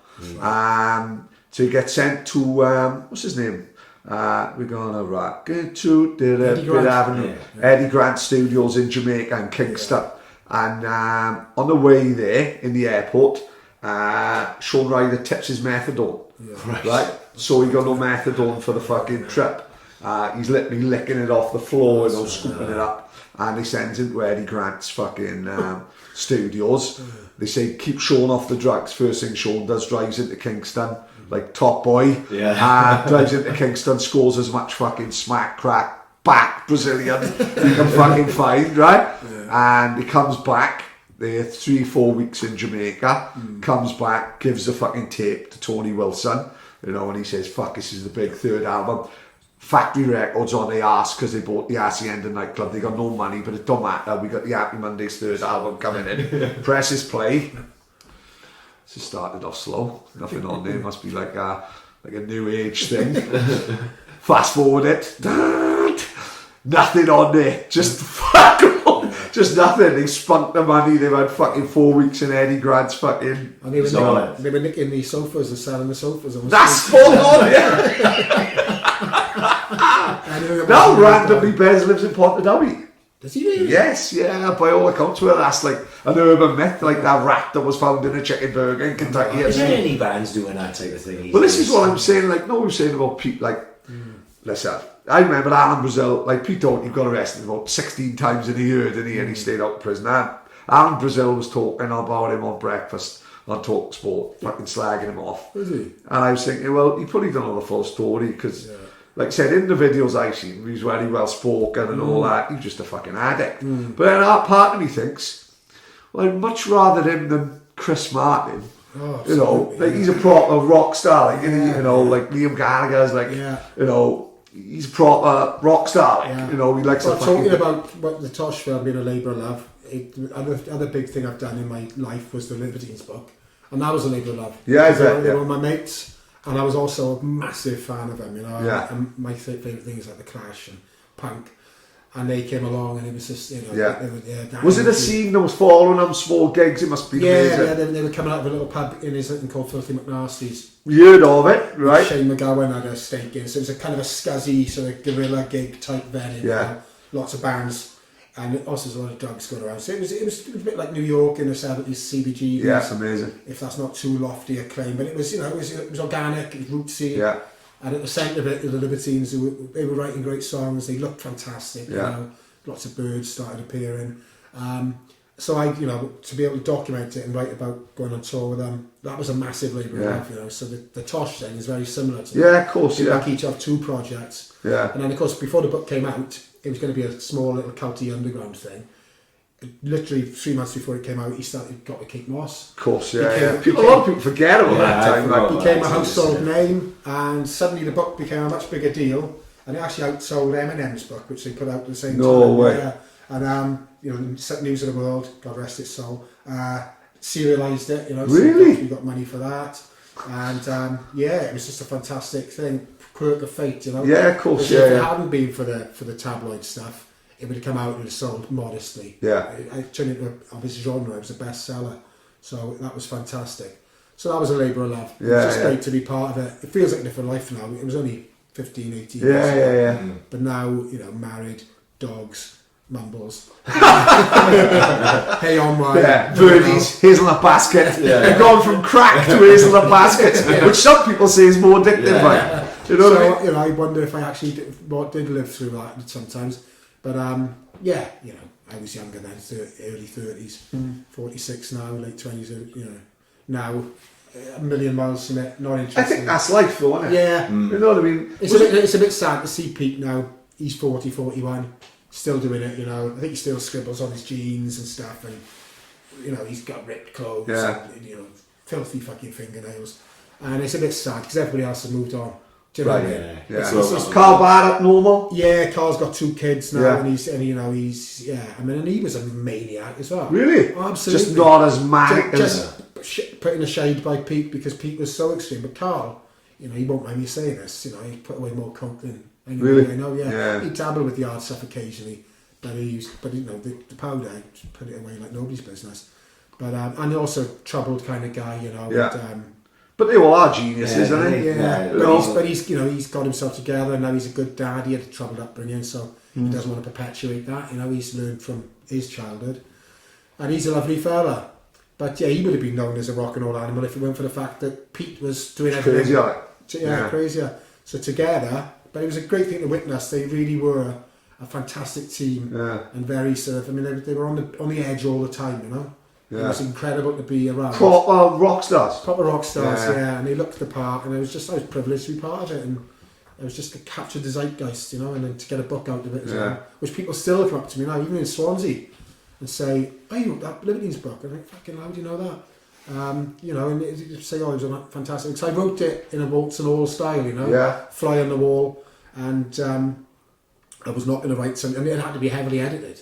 Really? They took loads of bits out because it was too much. Yeah. Have you seen the film Almost Famous? Of course you have. Yeah. Similar. It sounds like a similar story. Yeah. Obviously, you got the kid, you're a little bit older. That's right, yeah. You know, but it seems like a similar story to that. Like, was you close to Amy Winehouse as well? Yeah, not as close as I was to Pete, but yeah, I used to go out with a girl. I was knocking about with a girl called Catherine, and I was Amy's best friend. Right.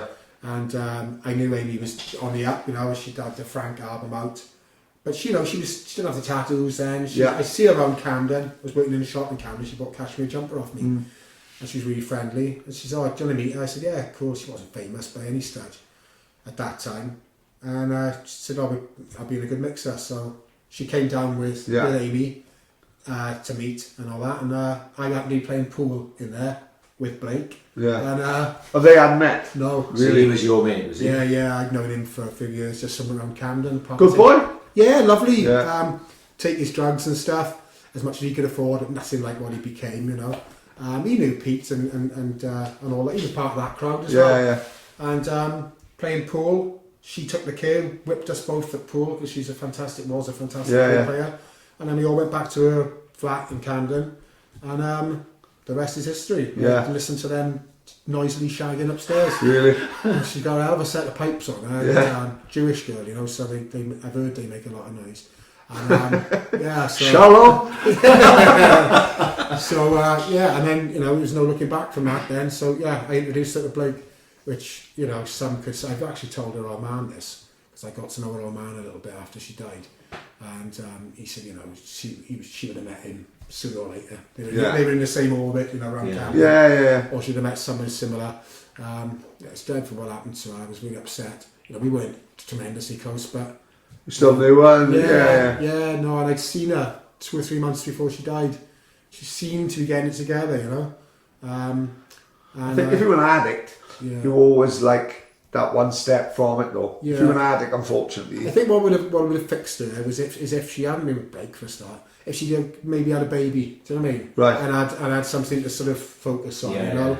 That could have saved her, I think, if she'd just taken a right turn for Do you not think, again, like, we're talking about rock stars now, in the 70s and that, rock stars were fucking party, like people like Led Zeppelin, they got their own private plane with a fucking fireplace on it and a piano on a fucking bed, and they all fucking doing every drug under the sun. Because there's no social media and the tabloids couldn't get hold of them, they can just disappear to the Hollywood Hills, get on with what they fucking got to do, and then come back and just make the music. Like, do not think like it's a different it's the generation like might not have killed her, but when you see the documentary and she opens a fucking little gate in Camden and there's like 300 photographers outside the house, God help, she ain't fucking Lady Diana, the people's princess. I've come out of that flat in the morning myself and been greeted by that, you know. They weren't there for me. I think I've seen a photo of you and her on a night out. And you know, it was fucking mental. You'd like to think maybe you'd go, well, you know, it's part of the fame game. Every day though, every day. It's different for you to see it one day. You come up and think, "Fuck, this is mad," but they're not there for fucking Welsh people, are they? You know what I mean? You know, they hounded at the death, didn't they? Same as they did with Princess Diana. They picked on someone and they could have killed Pete, to be honest. Of course, they've given him, you know. He's quite sort of laissez-faire about it, but they're culpable to the degree. You know, it's fucking rotten sods sitting outside there all the time. She had to have like big back fucking bouncers all the time, you know, and that's no life, is it? Of course it's not.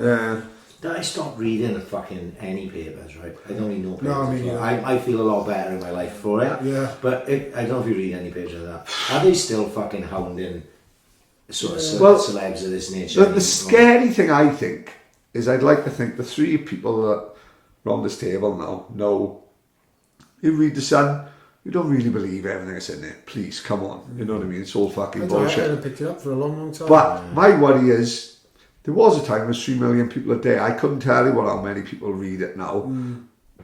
I think, would it be a million people reading the papers now? I don't know. But how many people do believe what they read in The Sun and these papers? And I think... Well, the worst one of them all is the fucking Daily Mail. Never the things they say, things they said about Amy, for example. Right. They inform people like my parents, you know. Okay. They of course, you know, which is probably worse because well, they knew I was friends with her, and they had a dim view of her because they just the way the and Pete as well. I mean, you could say he justifies it, but the way the Mail portray them to Middle England, to the generation of us, is so fucking bad that they form an opinion which isn't necessarily true. You know, all they see is a hopeless drug addict, because the Mail just do a hatchet job. It's worse than The Sun. Really? Yeah, I would say so. It's hateful, you know. I saw something the other day. It was like it was about Brexit. I wasn't going to that because I had no fucking idea. But it was like about 30 front pages of the Daily Mail, and they're all different. I saw that. Yeah. Like it was like, you know, pushing for Brexit type thing all the way through it, and it was like, you know, do you think you could be influenced sort of for this? So I never buy the papers anymore, but you know, people can be influenced by Evening the Post press. is my favourite paper. No, I don't even get Evening Post I anymore. fucked the Evening Post off. I had to, my missus told me when twice. One, I won't say his name, he's a good friend, he is a mate, but he got a very good job, and he went down because this Evening Post, Swans played Bristol, and they put CCTV footage, pictures of 14, 15 boys, and they got arrested for it, and they threw them down time, and that pissed me off. One, because, I don't know, they wouldn't have gone down if they hadn't been in the paper, but it could put it as local news, so maybe they did. And Donna's two brothers got into a fight, and there was a fight in a house party, and they were on in court, and they both got off with it. But before they got off with it, they got named in the paper as people who have done this, like, and I was just thinking, don't get me wrong, Donna's brothers couldn't give a fuck, you know what I mean? It hurt Donna more than the fucking brothers. But I was thinking, if you could name them before they've even got to court, and people, this is a big thing. You know, that's the worry for me. Assault cases, and everything, you know, how many people have been named and their names put out there as like charged with rape or up on a rape case. That's all front page like this, and then when they get let off, it's in page 12. And it's a little thing like that. You know, it's just it's the way they sell the papers. The worst one was Johnny Shule's brother. Johnny Slew's brother went up to a guy's house and beat fuck out of him with a fucking hammer because he was a paedophile, but he got it wrong, he's a paediatrician. And that's genuine, that is. Johnny Slew's brother went down for it. Fucking crazy, fucking bad as fuck. Talk about getting wires crossed, literally, fucking hell. So, fucking genuine. Fucking hell, never let that down. Out there doing a very worthwhile job. Exactly, yeah. Showing for it. When he was up in London, did you meet Cass Pennant during that time when he was up there? Yeah, and that was recently. That was when I moved back to London. I came to live in Wales for 2 years in Hale-my. In my mum and dad's caravan for a couple of years. Got myself together, moved back up there. And Johnny Owen had moved up there just then, and we go way back to late 80s. Even though he's Cardiff fan, he's a really nice guy. And he's He did one of the best pieces I've ever seen just before Cardiff played Portsmouth. That's right. And how we got away with it, I don't know. And you'd love it. Yeah. Just before the Cardiff Portsmouth, no FA Cup final, they always do little pieces like a little about 6-minute thing in there, talking about terrace culture. And all he talked about was terrace culture, working class boys. It's great. It's really good. Really good. But he had moved to London and he got friendly with Cass. So he said, "Oh, I'm mates with Cass Pennant." And I meet him and said, "Yeah, fucking it's all right, you know." Grown up on football violence and interested. I'd seen his film, you know. So I nipped out the flat and walked down the street into town, Tottenham Court Road, and there he was. Couldn't have been nicer. Lovely fella. Came to my 40th birthday party. Wonderful, lovely chap, you know. I remember once I was sitting in his office. And he's a huge lump, you know. He's a big man, isn't he? I tell you what, he's so soft and gentle and nice. You forget how hard he is because he used to do security at unlicensed boxing matches in the 80s. I read his book years and years. I read his book years ago, and it was fucking iconic. It was one of the first ones, wasn't it? When they all started coming out with the books, like the Governor, and that. I must have read them. I must have read the Governor and Pretty Boy, and then Cass Pennant's book all around. He's been shot. He's been done with a sword a couple of times. You know, he's really been there. But you wouldn't think it to talk to him. Even though he's big, you know, he's just so nice and gentle. And I was sitting in his office, and I was sitting on the sofa just like that, and he was on about scrapping in the middle or something. He was at the other end of the office. He goes, "So I went into him. I went, come on, you cunts." And he came bouncing across the floor. I was sitting there, the place shot. It's like, bloody hell, you would not want to see this surreal, you know. Well, I haven't seen, is it Doug Stannard's documentary in the 80s about the hooligan. ICF and all that? Thing, You know, and it's great. Don't portray him in a good light because they're on a train, they're on a tube, and it's like a nun with like 6 kids, and they are fucking shouting through the glass like he's calling Millwall, "Come on in, you fucking kiddie firm!" Like the camera pans to the nun. Imagine like a nun with like 6 kids. It does make crying. You know, you wouldn't want to be doing that to innocent people, you know. No. But yeah, it's a great documentary. It's fantastic. That was, to me, that's the best thing that's ever been done on the subject, you know. And that was to write that down. It's Doug Stannard, I think his name is. The guy he's Butchie's known as, and I've actually met him through Cass. Really? They still work together. It was brilliant. It took me years to see it. I missed it at the time it came out in '85, and I watched it on a VHS. It must have been 5 years later. But it's great. It really captures the clothes, you know, and I think what's his name's in it? Carlton Leach. Might well be. He's sitting around the tables going, "Here we are, got a football, we're going to tear up." He's just a casual in those days, and he goes on to be a super thug. Of course. And one of the Cockney Rejects, Vince, the bass player. All right. He's sitting there as well. He's a big fella. Yeah. Yeah, so they all did a bit of time in the ICF. But no, Cass is lovely. I've lost touch with him a little bit. I suppose you would really when he moves out of the area. But, if I'm up in London for any length of time, I look him up, and he's just a lovely fella. In fact, he said he came to Swansea once he got hit by a pasty. Sounds about right. He's not better to do it. And that's what he said to me in front of Johnny Owen as well. He said, "I was right in Swansea over Cardiff," which I thought was fantastic. That's a little victory. He said, "Yeah, I went there in 1990, got hit over here with a pasty." Because you did. Wrong at the time Johnny did. I suppose you look up to Johnny because he's like. Well, he's doing what I aim to be doing. That's exactly what I was thinking. Like he's like. Don't get me wrong, I think it helps his missus probably opens doors, doesn't it? You know well, do you know what? It certainly doesn't do any harm, but Johnny's got such an infectious personality and he's such a good guy. Seems a great guy, He is a lovely fella. He never say a bad word about Swansea. Yeah. He's distancing himself away, you know, he knows that what goes round comes round in football, you know, Yeah. there's no point scoring, he's a bit too old for that, isn't he? No, he's a fantastic guy, and I know he's not, some Swans fans don't like him, but for the record, he never slates the Swans. Yeah, I was going to say, it's not a lot He about would him, never not go on there yeah. mouthing off, or, you know, Yeah. and like, he's a... I think it's because he hosted Soccer Sunday. I think. Yeah. That's what killed him, like, you That's know what I right, mean? yeah. But now, I asked him to be in the Tosh film to talk about Tosh from the Cardiff perspective. He said, Pete, I won't do anything anymore about Swansea and Cardiff. It's just not worth it. Yeah. He works Because he'd at- have shit from Cardiff boys, shit from He said, Swansea. I want to distance myself, and I respected that. I thought, well, that's, Yeah. you know, you've done your bit on that.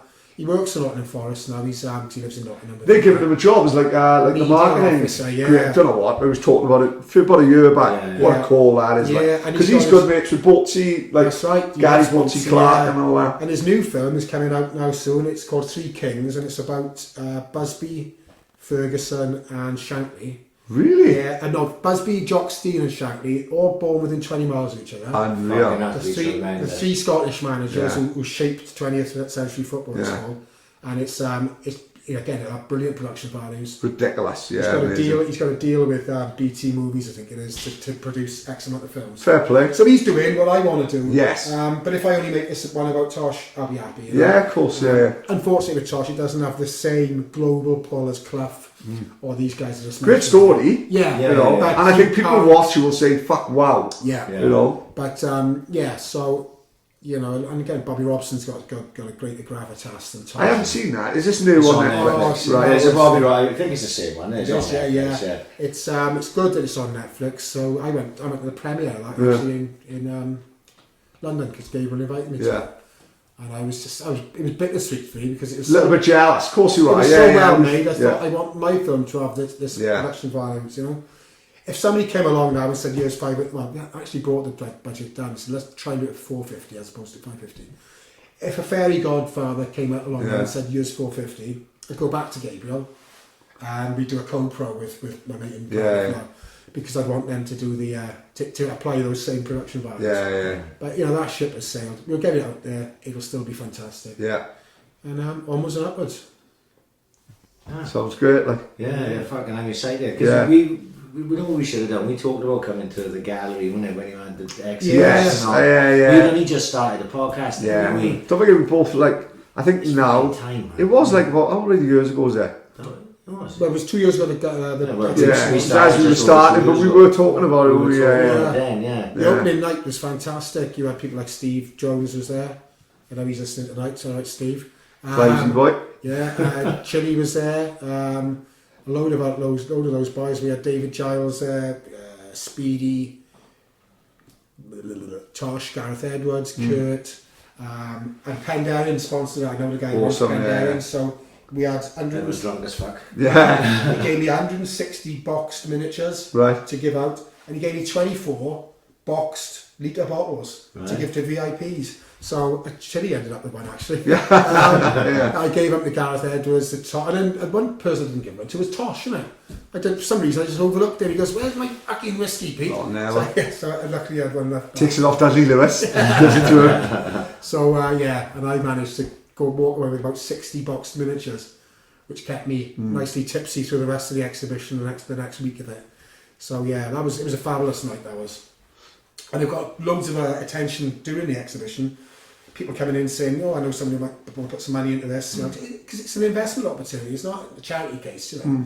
The way we see these sales projections and getting it on Netflix or getting it with Amazon, you know, you put 30 grand in, you're going to get 60 back if all goes to plan. So, Yeah. you know, so the exhibition threw up a few investment possibilities, but you know, 4 or 5 pretty secure looking things, but they just went down by the wayside. Yeah.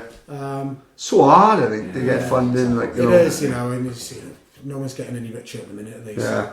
But you know, we'll keep plugging away, and like I said, the teasers we've done now with people like Michael Sheen and Johan Griffith in. It looks great. You know, Yeah, it does. people want to be associated with them, and you know, if you had 50 grand, you could come in as an exec producer, see your name up there alongside his. So you know, this will help now getting the word out there, and I'll just keep banging the drum. Did you ever, like, with your connections of the people you know, because I'm sure that the amount of people you've named tonight doesn't be a fraction of the people that you've actually met maybe, across the time. Have you ever considered doing your own podcast? It was just something I thought of today. Yeah. Do you know what? In a way, the Tosh film is kind of like that, in a sense that I'm bringing my story into it, you know, and I'm involving people who are in my world who've got a story to tell. So it won't be a straight ahead football thing. It's going to have some social document history in it. So in a way, it's applying stories from my life into it. You know, in terms of podcasts, you were doing the best one, yeah. So yeah, well, we've always said from the start. Like, I think a lot of, for me anyway, is that I wanted to see other people maybe, like I took a lead from someone else, right? From Dio and from Lily. Like that was where my inspiration come from, and it would be nice for someone to have. I'm not even talking about yourself, but anyone just would take inspiration from us. Like, you know what I mean? If we are doing that well. Yeah, you know? yeah. No, it's something I wouldn't have time for at the minute, but you know, I'm sure you will spawn some imitators. But I tell you what, I was thinking today in terms of future guests, you should get Kevin Allen on you. I've already messaged him. All right, right. Yeah. Well, we do think ahead. We constantly Yeah. people. Well, I told Maybe him when you see him, tell him, you know, For a little because word. some people have never heard of it. See, then it's quite a hard sell. Like we got we very much wing it, right? We do fly by the seat of our pants, but we got a little bit of plan. We were, but literally you can't go fucking week to week. You were one of the longest we planned. We've been messaging back and forth for quite a while, haven't we? But obviously you had to touch down because you're not always in Swansea and that. But well, I told Kev about it last night. Just everyone on this thing because you take the name from Turn Town as well. yeah, of course, yeah. So you should try and get him. But if you don't get him, there's another guy called Ray Jones. I don't know if you know him. He's been in London for years and years. He did a reading of it. He wrote a book called Drowning on Dry Land. Right. And it said it goes down and out in Swansea, London and San Francisco. And he's late mid-60s now. He's from Swansea. A real jack, you know. He used to be in a punk band called Devati Flats. Love him already. We're already big fans. Yeah. He's been inside for burglary and theft and all that. He's a real character. Right, his name, no, right. And then, Ray Jones. He's back in town now. No way. Yeah, and he's he lives in West London. He knew the Clash. Yeah. And he's got stories galore. He's a real character, and he's good mates with Kev, and he's down here now. I'm seeing him tomorrow, so I'll ask him. Mate, how long is he in Swansea for? Yeah, he stopped drinking 20 years ago. He used to be a fucking maniac, you know. I like the sound of and it. he actually did a reading from his book in the railway. Right. Because he came out about 5 years ago, and he had Hank there, and he knows all those old boys. Yeah. Put those old man. Yeah. So he would be great. I mean, he's a real Jack the Lad character, motormouth, you know, proper Swansea Jack. And I want to get him in the Tosh film, you know. Because all we want is anyone who's people got to tell a story. anyone who got a This story. guy's got better stories than me, I promise you. Anyone got a story is good by us. We'll have any fucker in as we prove. There's very little I enjoy more than sitting in a pub with a pint with about 6 or 7 boys and you're all just telling fucking Chipping in, stories. yeah. And even if you've heard those stories 20 fucking times, you're having a pint, you're having oh fuck now, remember that time? Oh, we will talk about our holidays blah, from blah. 20 years ago till we are 63. I don't. And I have no doubt about that. I don't think that was my plan or Paddy's plan when this started, but it just ended up going that way. You know what I mean? Well, it develops new tapes as we go on, doesn't it? But yeah, Ray would be great to get on. If I see him tomorrow, I'll get him involved. Brilliant. Yeah. Because like tonight now, we've never met. You know, and he'll come here with you. We do a little list just in case. You know what I mean? But when we just sit back and literally say fuck all, they're the ones we enjoy more. Because like we like Ryan 100%. I know what I was getting tonight. Ryan didn't have a fucking clue. I should imagine to do. You know, for me, like because we've both got different ways of doing this. Paddy can turn up, literally wing it, because Paddy's naturally more gifted at talking and doing a thing than me. I always like to have a little plan in my head so that I shape the way the podcast goes. So like in my head, I'm sort of leading people in a direction that I want it to go. So I thought, I think to myself, I'm the director, like Paddy's the star, like, do you know what I mean? It goes on with that. Star, but you know what I mean? It's right, just, It's a good dynamic, isn't it? It's just the way it's worked ever since from day one. But like coming tonight, I genuinely didn't have any clue, apart from hearing what Paddy had told me. Yeah. And then he said, you've got to listen to this, the Modcast. Yeah. And I listened to that of you on the Modcast. I did that, yeah. And that was a long time ago. Yeah, I was with Eddie Pillar and that's it. Yeah. And Johnny is it? That's right, yeah. And Steve Diggle from Lost Dogs, Who's a good mate as well? Yeah, really good pal, yeah. He's Yeah, it wasn't very good, that. I don't know what it was. I enjoyed it. I didn't think we said anything constructive. Right. The questions Because were I said to Paddy yesterday, because I listened to it. Yeah. And I was like, there's not enough fucking Pete on this for me. Yeah. Do you know what I mean? And it was like, it felt like, that what from doing this podcast, not that I'm a fucking expert, but I've always said, you can have too many people in the fucking room. And 3 is the perfect There was number about for 6 me. people. There was too many people in that's there. right, Because everyone's vying for their little That's it, yeah. You're thing. absolutely right there. It didn't work because there were too many people. Yeah. I enjoyed it. Yeah. I enjoyed it. Yeah, maybe I'm being a bit too hypercritical. Yeah, I enjoyed it. No, but I think, like, I was thinking to myself, well, for me it was like a different night for me, because I'm going to myself, do you know what? Your turn to wing it tonight. Like, Yeah. you know what I mean? Because he messaged me earlier, you know, and I said, listen, don't worry. Yeah. You know, we'll just let him fucking go. We have talked about didn't we write about Mel Nurse? Yes, yeah. How the fuck do we not bring that up? Yeah. Because I didn't know anything about it. Really, yeah. It's Mel Nurse autobiography, which... Yeah. Well, what it was, I was living in London in 2008 and split up with my missus, lost my flat, down on my luck. My mum said, we just bought a caravan in Hay on Wye, do you want to come down for a couple of weeks? So I was a bit depressed, you know. Went down for 2 weeks, stayed for 2 years. Really? Living in this caravan. And that was good fun. Yeah, well, when I say caravan, people think, you know, like a pikey caravan. It's a fantastic... Yeah, of course, stunning caravan with like broadband, big TV, you know, nicer than some of the flats I've lived in. I bet, So that was fabulous in the Welsh Hills. So whilst I was there for 2 years, I was coming down here a lot, you know, I was going back to Baglan and coming out and watch the Swans. It was when Martinez was manager, so it was very exciting. Good time. It was a great time to be back in town.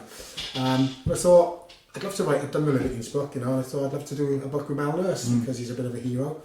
So I sent him a letter, and, you know, he's quite private, but then he rang me back and he said, yeah, I'd like to do it. He said, your letter was so nicely written. You seem polite, and I said, I'll come and see you. Popped in the pub and in the hotel, Sea Haven. Yeah, and, you often see him sitting out the front. But it was great. And over the next sort of 3 or 4 months, I'd go and sit with him for about 2 hours at a time with a dictaphone. Got about 20 hours of his conversation. Then I spent a couple of months sitting there transcribing it, and it was nice. It was only a thin-ish book, you know, but it sold about 2,000, which is okay for us. Yeah. And it threw up a lot of nice things. Somebody said their dad was dying in Australia, and he was from that era, and every day he was getting read a chapter from it by his son. He was reading him a chapter, and just hearing about things like Cumbulla and this street and that street, it really cheered him up on his deathbed, you know. And I told Mel that, and that gave him great pleasure. And it's a fascinating story, you know. Do you think he's underappreciated by the Swans a little? By the club, maybe, but then the club, it's all sorts of weird politics for the club, isn't it? The fans certainly appreciate him. I don't believe he's in the best of health at the minute. So, really? Yeah, he's I actually saw him about 2 weeks ago. Yeah. I haven't seen him for a while. He's 82 now. I know his wife's been very ill for a long time. So let's hope he gets better. He doesn't go to the football as much as he used to. Proper gent. Oh, he's a real gent, you know, and the stories he was coming out with, and you know, and I'd go around there to see him, and sometimes I could walk in there and it'd be him and Mel Charles sitting there. Amazing. Drinking in the afternoon, I'd just sit with him for an hour, and I just thought, this is absolutely fantastic. Yeah. You know? And they'd have another couple of lads in there with them, their age, who were their friends, who were Swans fans. And they was, you know, they have these two blokes in the late 70s, sitting with them, still in awe of them. Yeah. You know, they watched them play, and they were being lifelong friends, but because they achieved so much in the game, and they were giants of the game when football was football, they'd still be sitting there like schoolboys with their mates, you know.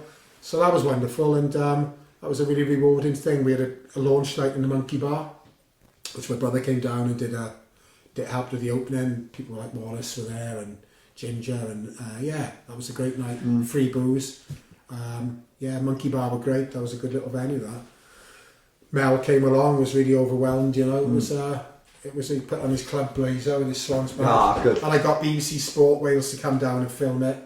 That song, YouTube, if you check it out, type in Mel Nurse, you see a little 5-minute feature. It was good fun. It was very low key. I didn't make much money out of it, but it's a nice little document. I think it's another... Listen, we'd all like to be fucking multi-millionaires, right? But I think, considering who the black sheep of the family, I think we've done, listen, every chap, every life, you know what I mean? you've certainly done far more than most people I know. And it was a nice little thing to do. I thought, well, I'm going to be back here for a couple of years. I can't afford to go back to London. I've got no real reason to go back to London. I was always going to go back. But I thought, whilst I'm down here, again, just adapting to what do you know, what can you utilise, what can you do. I'm going to be in Swansea for the next couple of years. Let's see if I can write a book of Mel Nurse. Which you did. And I did, yeah. So that was fortuitous at the time, and we're proud of that book, and I know it gave Mel a lot of pleasure as well.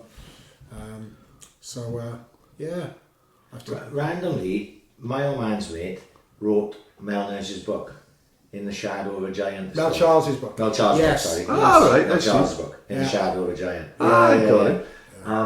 Fuck, my old man had to tell that story, but one of his the boys from Edinburgh, my old man used to go back for Edinburgh all the time, every year. Yeah, right. He's going to be doing this fucking year since I was a kid.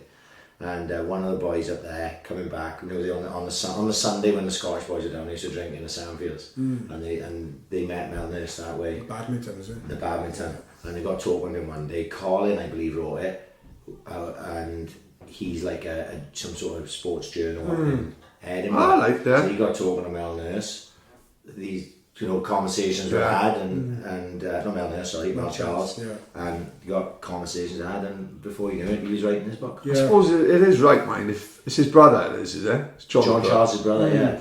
Because I read the book. Mel was a great footballer anyway. And people don't remember him. Well, he wouldn't, would he? Because like John Charles is like still held up as an hero in Juventus, you know.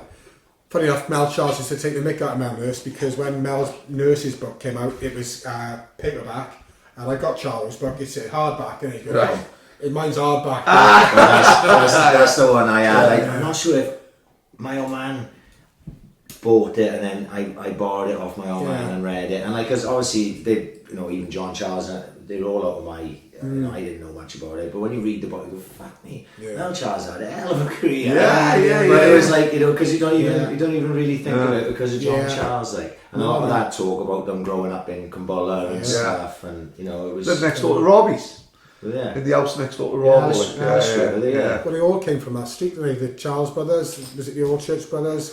Mel Nurse. Fucking hell. Imagine Kumbulla School's team. They'd have been fucking unreal. Yeah. Well, in those days, Swansea Schoolboys was a team in its own right. Used to draw big crowds. And they were like the best in Britain. You can imagine with all those fucking boys. The greatest Jeff Jones photo I've seen, the one I love is Chinaglia's in it.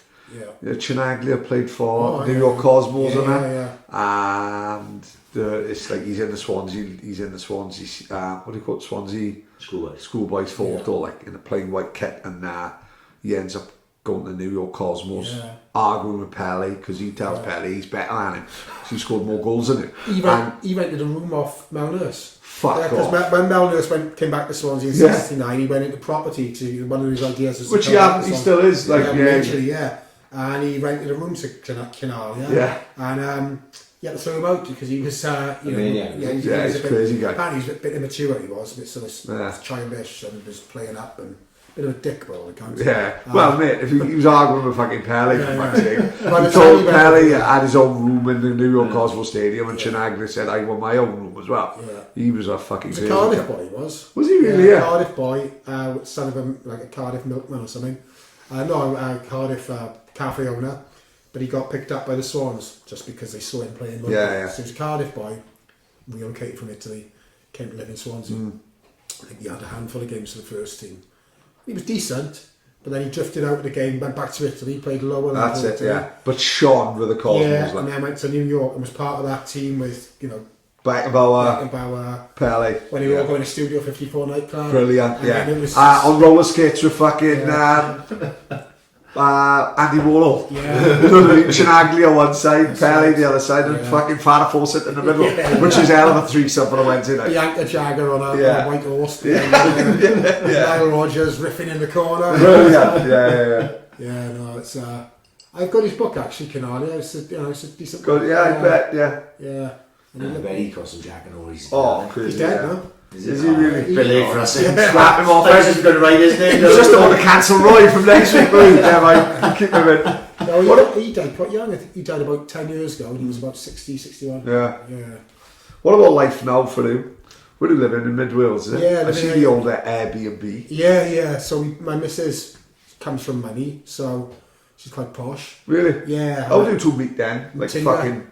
Tinder. Fuck, no way, really? Yeah, so... the modern era. Yeah. So we're from different worlds. We were both in London at the time, but she's from like borderline aristocracy. Really? You can say it, yeah.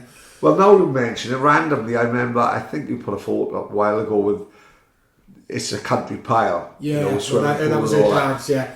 It's all got a bit wonky with her family now, but she's on her own kind of thing. Her mum's with us now.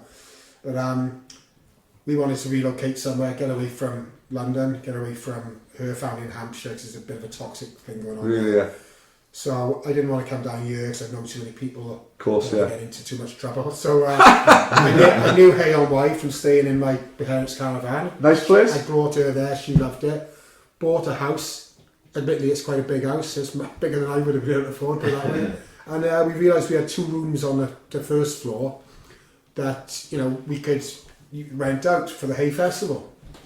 Which is massive, is it? That's right, yeah. Which we probably never will ever go. It's a literary festival, but you do get things like Jules Holland plays there, Debbie Harry's been it's good. Yeah. It's a quite wordy kind of thing. So we let out the rooms, £75 a night. They were both sold out over like 10 days. Right. And then we kept it going. And now it's just booked out pretty much all the time. And we're on the top floor. So it's not too obtrusive. Yeah. People come in, they drop their bags, they go out, they eat, they come back in.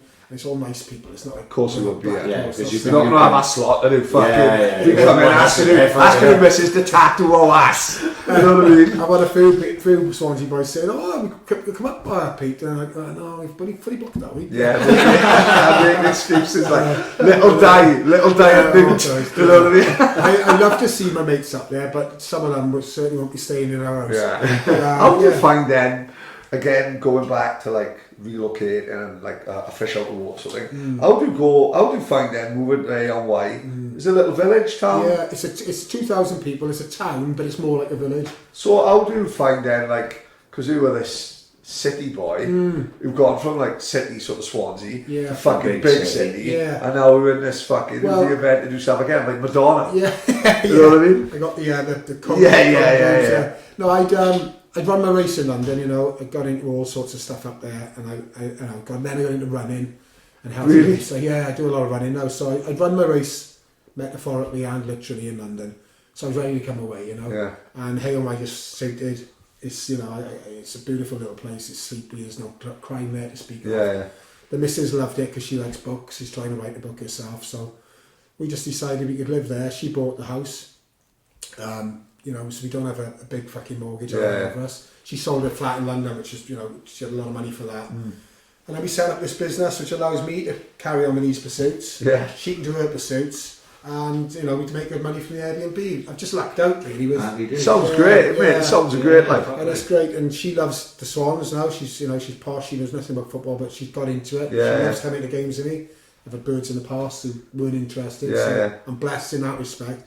She loves Mumbles. She loves Swansea, so we can come down here at the drop of a hat. She just loves it, Yeah. And she's like, she gets on with lots of people that she knows, like Jan and Ginger and people like that.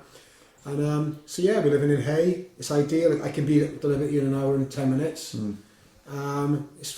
Life's good. You going to Swans Cardiff? No.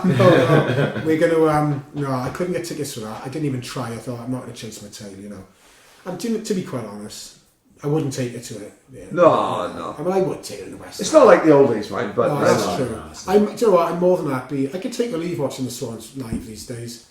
When I go there, I enjoy it. If I don't go, I don't feel I've missed out, because every game is pretty much the same. Yeah. It's not like the Vetch days where you can hang out with your mates, Yeah. So we'll be watching the Cardiff game on Now TV. I'll get it all nice and, kick the dogs out so I don't end up strangling one of them if we lose. And the Wales games, I'm not a big rugby fan, but hopefully, yeah. So that's a we'll be in the village at 9 o'clock, we will. I'm taking my boys to the game, and you've got tickets. South Wales derby, so... Bloody hell. Are you going?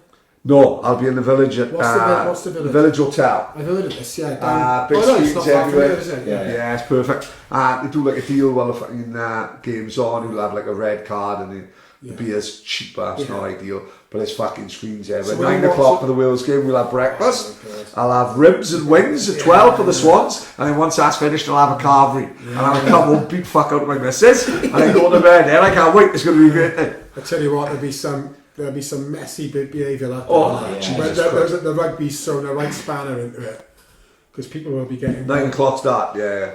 Yeah, sort of fuck me over now because I can't really have a beer at 9 o'clock in the morning because No, I the kid, got to take my boy to football. Well, it's good in a sense. I mean, starting at 9 is pretty. Oh, so Mum's game might be in bed. But Yeah. So I'm in bed by 10 o'clock most. That's the only good thing is you haven't got to book the next day off work because I'll be in bed by 3:30. So I'll have it'll probably be the full. Best sleep you have all week, like. I'm like Maggie Thatcher. I might get by on 4 hours. That day I'll be having like full 12 hour. I'm gonna wake up full of energy. I'll end up jet washing the car at 4 in the morning. That's where the similarities with Thatcher end. Yeah. When you got a baby, you never sleep properly, no matter how much sleep right. you have. That's what I find. I haven't drunk for I've been had a month off drinking pretty much, and last night I had 6 pints and a whiskey. Where to? In the Victoria in Mumbles. Oh, very good. Like places right next to the cottage we've rented, and it's lovely, you know, nice and cosy. But I didn't have to have a bad night's sleep. Really? Yeah. And I woke up with a bit of an headache. And I thought I could see myself not packing in booze in the long term. To be honest. I just don't. It doesn't fit in with like running and stuff, you know, which I really get a kick out of. What's Mumbles like to come? I suppose once in a blue moon. I bet it's fucking lovely. Oh, it's I bet it's the equivalent of Tenby to us. Like, it really is. It's fun. Yeah. You know, I love it, and I know some Swansea people, you know, think, oh, it's a bit snooty, and it probably is. But to me, I don't know it that well. yeah. So you know, I got really fond of it. I like drinking in the pilot. There's a few tosses in there, to be honest, but I quite like it. You know, like the views. My mate owns the Mumbles Ale House, which is down in the old Victoria pub. Yeah. There's a nice crowd in there. I just love it, you know. Yeah, My yeah. missus loves it, and got the dogs, so we're on the beach all the time. Yeah. Can't fault it. If I wasn't living in Hay, this is where we'd come. Really? Yeah, definitely. Yeah. That'd be it. 'Cause it's just a lovely little place. You know? Yeah. You see the sweep of the bay as you're driving back from town. Quality. I never stop. You know, it's just incredible. You know, it's in Twin Town, isn't it? When he comes out in the car, I see that every day when I'm driving back, and it's just puts you in a good frame of mind. Yeah. And the tide's in, the tide's out. It's different all the time. You know, I go do a bit of wild swimming. Really? Yeah. Fuck that, I'm terrible swimmer. Really? No, I'm not really good swimmer. I'm obsessed. I could swim up. My missus I- missus calls me Ariel. Not because I love swimming so much, like as right as it is. I'm a fucking sit on the edge of the pool with a strawberry daiquiri on my feet. That's as close to the pool as I want to fucking get. Like, you know what I mean? I'm not a fucking big swimmer like that. I run a lot. So you know that's my thing. Like it's good, isn't it? It's like I got into it when I turned 40. I'm 46 now, and you know, I didn't run for years. I'm asthmatic and started taking this new asthma medicine. It's really opened up my lungs, and now I just love it. If I don't run, I have a bad day. You know? Really? Yeah, and I have to take a day off in between. You know, one day on. I do 6 miles, day off, 6 miles, and the days I do the running, I'm just a better person. Really? The rest of the day, yeah. So we talked about it a few weeks ago as it happens. It must be whatever makes me the way I am. That if I'm not exercising. I'm fucking down, do you know what I mean? I'm in the down. And that increases as you get older, doesn't it? Yeah. Because, you know, you get by on not much sleep and caning it when you're younger, but when you get older, you'll notice now lots of blokes our age, isn't it? Start taking up cycling. Yeah, of course, running, doing you know, half marathons, 10Ks. Lots of the old football boys are doing it, you know. Lots of them aren't, by the way. But, you know, it's just... I think it's good for you. You should be doing something like, your mental health as well, I think. You know, it just makes... It gets the endorphins going. I just got bored of getting blasted all the time. Well, I've still got the thing is, you don't look for it so much. That's what I'm finding myself, and I'm feeling I'm not gonna.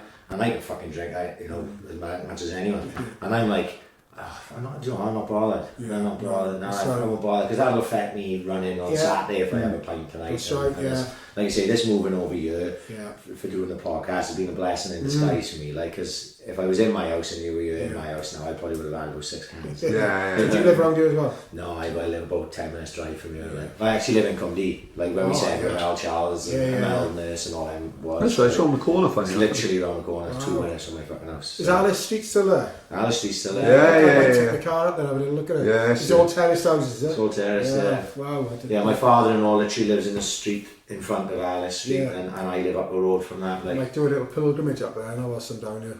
Yeah. It's like you said, it's incredible. It's a very nondescript street, isn't it? I saw it on the sat nav when I was going up to Gosignan a couple of days ago.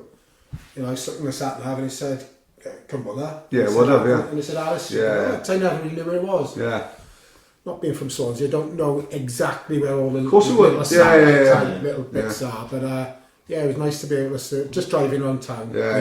This last week was really, you know, been going down Dower every other day, so I know where everywhere is now. Yeah. It's good to get familiarise yourself. Of course it is, yeah. Yeah. Yeah. Is that it? You don't want to keep Pete up fast. No, good God, no. Crazy weekend. Crazy weekend. Party. Absolutely. Fully split Swansea in half. Yeah. Divided. But it's Can't please all the people all the time, can you? Exactly. You know what I mean? But it was good fun. More fucking laugh. We've I tell you what. upset local schools, Yeah. local pubs, Yeah. local It's a football leagues. checklist. Yeah. We've upset everyone. Yeah. But you know what? It's a great night of mine. And it will go down in history. So the first night, it's the first night I realised I'm old. Yeah, Right? yeah. Because after a little while, I went to this music in here. It's too loud for me.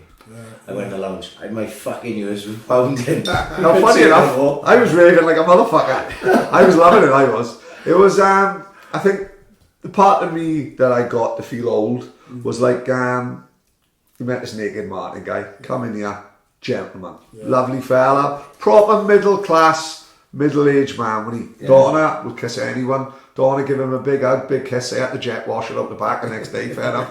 But what a lovely fella. Right. But in you, what a lovely fella. But literally, I'm up the top of one end of the pub, and the minute Freed from Desire come on, Martin had his clobber off and a bottle of Coors Light up his arse, did he? I missed that. Like I say, I was in the lounge. Crazy. Someone come in the lounge What a change in the bloke, like his persona, like crazy. But I loved him. I thought it was great. It was a man. It was a hell of a fucking night. Well, You were drunk as fuck. Was I that bad? Was I? You was fucking Steve. Don't forget, that's no sleep, man. Waking up at 4 in the morning, straight to work, straight to. I had to straight pick you to. up to fucking put you in a fucking taxi. Let me know when the next night out is. I think. Yeah, fuck yeah. After you And I was one thing that tickled me today was or yesterday was someone said, and I know he's a boy, he's a great boy. He said, you know, everyone got an opinion, and and I said, Naked Martin. Who they, you know, they is he a local boy? Is he? No, he's from England, Andover. Lovely fella. It's the type of poll we got. Yeah. So someone said, Naked Martin, they may as well have had Gary Glitter or Ian Huntley. Now, I'll take anyone's opinion, right? But I thought that was a little bit over the top. surely right? we can't compare a 60-year-old naturist to the world, like to one of Britain's biggest child killers and one of Britain's biggest paedophiles. Like, you know, we're not going to have Ian Huntley on here this week, are we? That's next week. He's fully booked this week, would he? You know what I mean? Fucking crazy. But a good laugh and a good night. We had a good laugh. Anyway, let the dust settle on that. Yeah. Pete, it's lovely to meet you. Yeah, lovely, right? Thank you very much. Cheers, Pat. Patrick, we're out here for another week. Peace. Thank you, Pete.